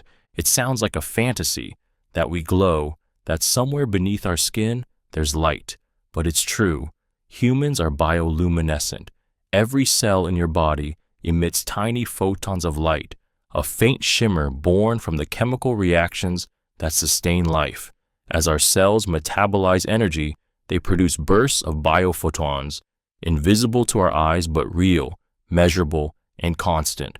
We glow most brightly in the afternoon and least at night, our inner light quietly rising and falling with our rhythm of being. You can't see it, but it's there, a soft radiance, far dimmer than fireflies or jellyfish, yet undeniably ours. We are creatures of light, pretending to be ordinary. It's humbling to know that the same force that fuels stars flickers inside our skin, that life itself is luminous at its core. There's a certain poetry in that hidden glow. We walk through the world unaware of how much light we give off, unaware that even in our darkest moments, something inside us still shines. It's not enough to illuminate a room, but enough to prove that existence itself burns quietly, beautifully within us. The light isn't symbolic, it's real, an echo of the fire that began the universe, carried forward in every heartbeat. You may not see it in the mirror, but your body remembers. You are, in the most literal sense, made of starlight, glowing softly, invisibly, just by being alive. Koalas sleep up to 22 hours a day. High in the eucalyptus trees, under the soft Australian sun, the koala lives a life that seems to drift between dreams. These small, round creatures sleep for up to 22 hours a day, nearly an entire lifetime spent in stillness. While the world rushes, the koala simply rests, eyes closed, arms wrapped around branches, swaying gently with the breeze. Their endless sleep isn't laziness, it's survival. The eucalyptus leaves they feed on are tough, low in nutrients, and laced with toxins. To digest them, a koala's body must conserve nearly every drop of energy, slowing its heartbeat, lowering its temperature, and slipping into a deep, motionless calm. Wakefulness becomes a luxury. Rest becomes a necessity. There's something almost sacred about that. An animal that has learned the art of existing softly. The koala doesn't chase, doesn't fight, doesn't hurry. It lives in quiet defiance of a world that glorifies speed. Its entire life is a meditation on patience, on the beauty of stillness. We envy that peace, even as we call it sloth. In a world where exhaustion is worn like honor, the koala reminds us that rest is not weakness, it's wisdom. To sleep so deeply, so completely, is to trust the world around you. The koala teaches us that sometimes the most powerful way to live isn't through constant motion, but through stillness, so deep it becomes its own kind of strength. Octopuses taste through their arms. In the shifting blue of the ocean's depths, where light dances like ghosts and silence hums with life, the octopus explores the world in a way almost unthinkable to us. It tastes through its arms. Each of its 8 limbs is lined with hundreds of suction cups, and every single one holds chemical receptors that can sense flavor on contact. When an octopus drifts across coral or stone, it isn't just feeling the texture, it's tasting everything it touches, reading the ocean like a living language. Imagine that level of awareness, to touch and instantly know if something is food, danger, or simply part of the sea's endless conversation. Its arms are both mouth and mind, independent explorers capable of making decisions without direct command from the brain. They move with eerie intelligence, tasting, testing, and learning as they go. The octopus doesn't just live in the ocean, it becomes it, one sensation at a time. There's a strange beauty in that intimacy, in the way this creature connects to its world so completely. While humans analyze and observe from a distance, the octopus experiences through immersion, through contact, through trust and instinct. Every brush against the sea floor is an act of knowing. It's a reminder that understanding doesn't always come through thought. Sometimes it comes through touch. The octopus, alien and brilliant, reminds us that knowledge isn't just in the mind, it's in the body, in the reach, the feel, the taste of being alive. Elephants can't jump. The largest land animals on Earth, magnificent in power and presence, are bound by one humbling truth. Elephants cannot jump. Their legs, built like pillars, carry tons of weight but no spring. Every other mammal on the planet can leave the ground, if only for an instant, but elephants remain forever anchored to the earth. They can rear, charge, and run with astonishing grace, yet their 4 feet never all leave the ground at once. It's easy to see that as limitation, but maybe it's something deeper, a kind of grounded wisdom written into their bodies. Elephants are creatures of patience and memory, not haste. They move through the world deliberately, each step a slow echo of generations before them. They don't leap, they endure. They don't escape gravity, they carry it with them. Their immobility becomes metaphor, strength without flight, power without frenzy. In a world obsessed with speed and upward motion, the elephant's stillness feels sacred. It doesn't need to jump to command awe. Its presence alone reshapes the ground beneath it. There's beauty in how it stays connected to the soil, the same earth it mourns over when another elephant falls, the same ground it digs for water, the same dust it tosses over its back like a ritual. The elephant's greatness isn't in what it can rise above, but in what it stands upon, a quiet reminder that not all strength needs to leave the ground to be extraordinary. Honeybees can recognize human faces. It almost sounds like a fairy tale, that a tiny creature with a brain smaller than a grain of sand can recognize you. Yet honeybees can. Through a mix of light patterns, symmetry, and memory, bees learn to identify human faces and remember them long after. In experiments, they've been trained to associate specific faces with rewards, and they succeed, hovering in front of the right one with uncanny precision. It's an astonishing feat for a brain with fewer than 1 million neurons compared to our 86 billion, but bees don't think like us. They see in patterns. To them, a face is a map of contrasts, an arrangement of landmarks they can recall and match. What we see as identity, they see as geometry, and yet the result is the same, recognition. There's something deeply moving about that, this small golden creature, fragile and fleeting, capable of remembering you. The same being that drifts through fields, building life from blossoms, carries memory in its wings.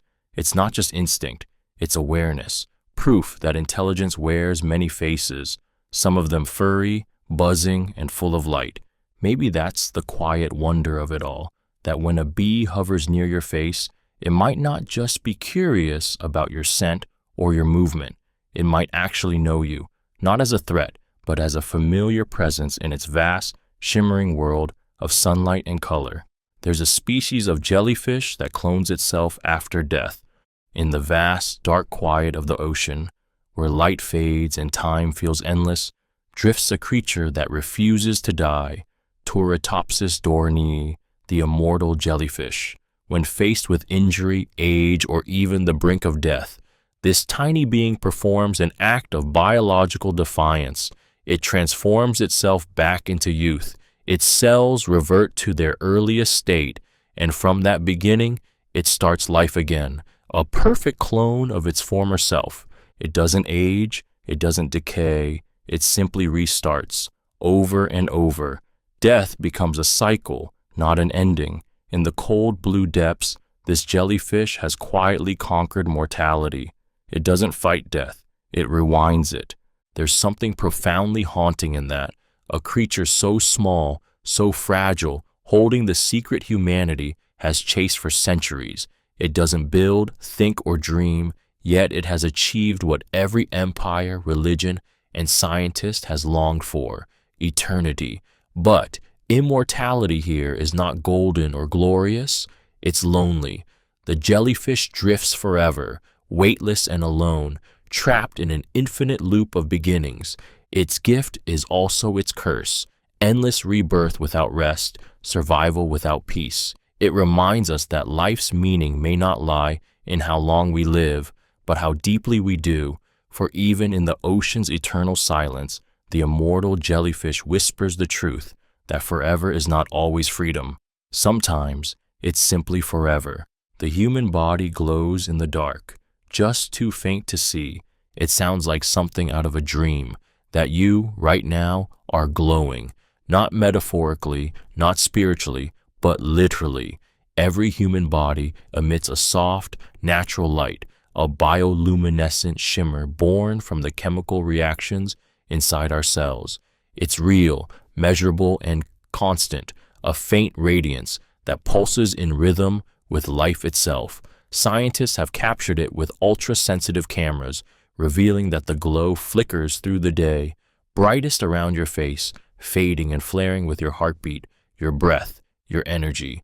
You shine, but the light is a billion times too dim for the naked eye to see. It's there, though, hidden beneath skin and silence, the quiet fire of metabolism transforming food, oxygen, and motion into photons. Every living cell is a lantern, every heartbeat a spark, every inhale a renewal of light. There's something heartbreakingly beautiful about that, the idea that we all carry our own invisible radiance, unseen yet undeniably real. We walk through the world glowing softly, unaware, passing others who glow just the same. Even in our darkest moments, even when life feels dim, the body refuses to stop shining. You are luminous by design, not because of what you do, but because you exist. Deep within your cells, light never leaves you. It's faint, fragile, hidden from sight, but it's there. Proof that being alive is, in itself, a form of brilliance. The fingerprints of a koala can confuse crime scene texts.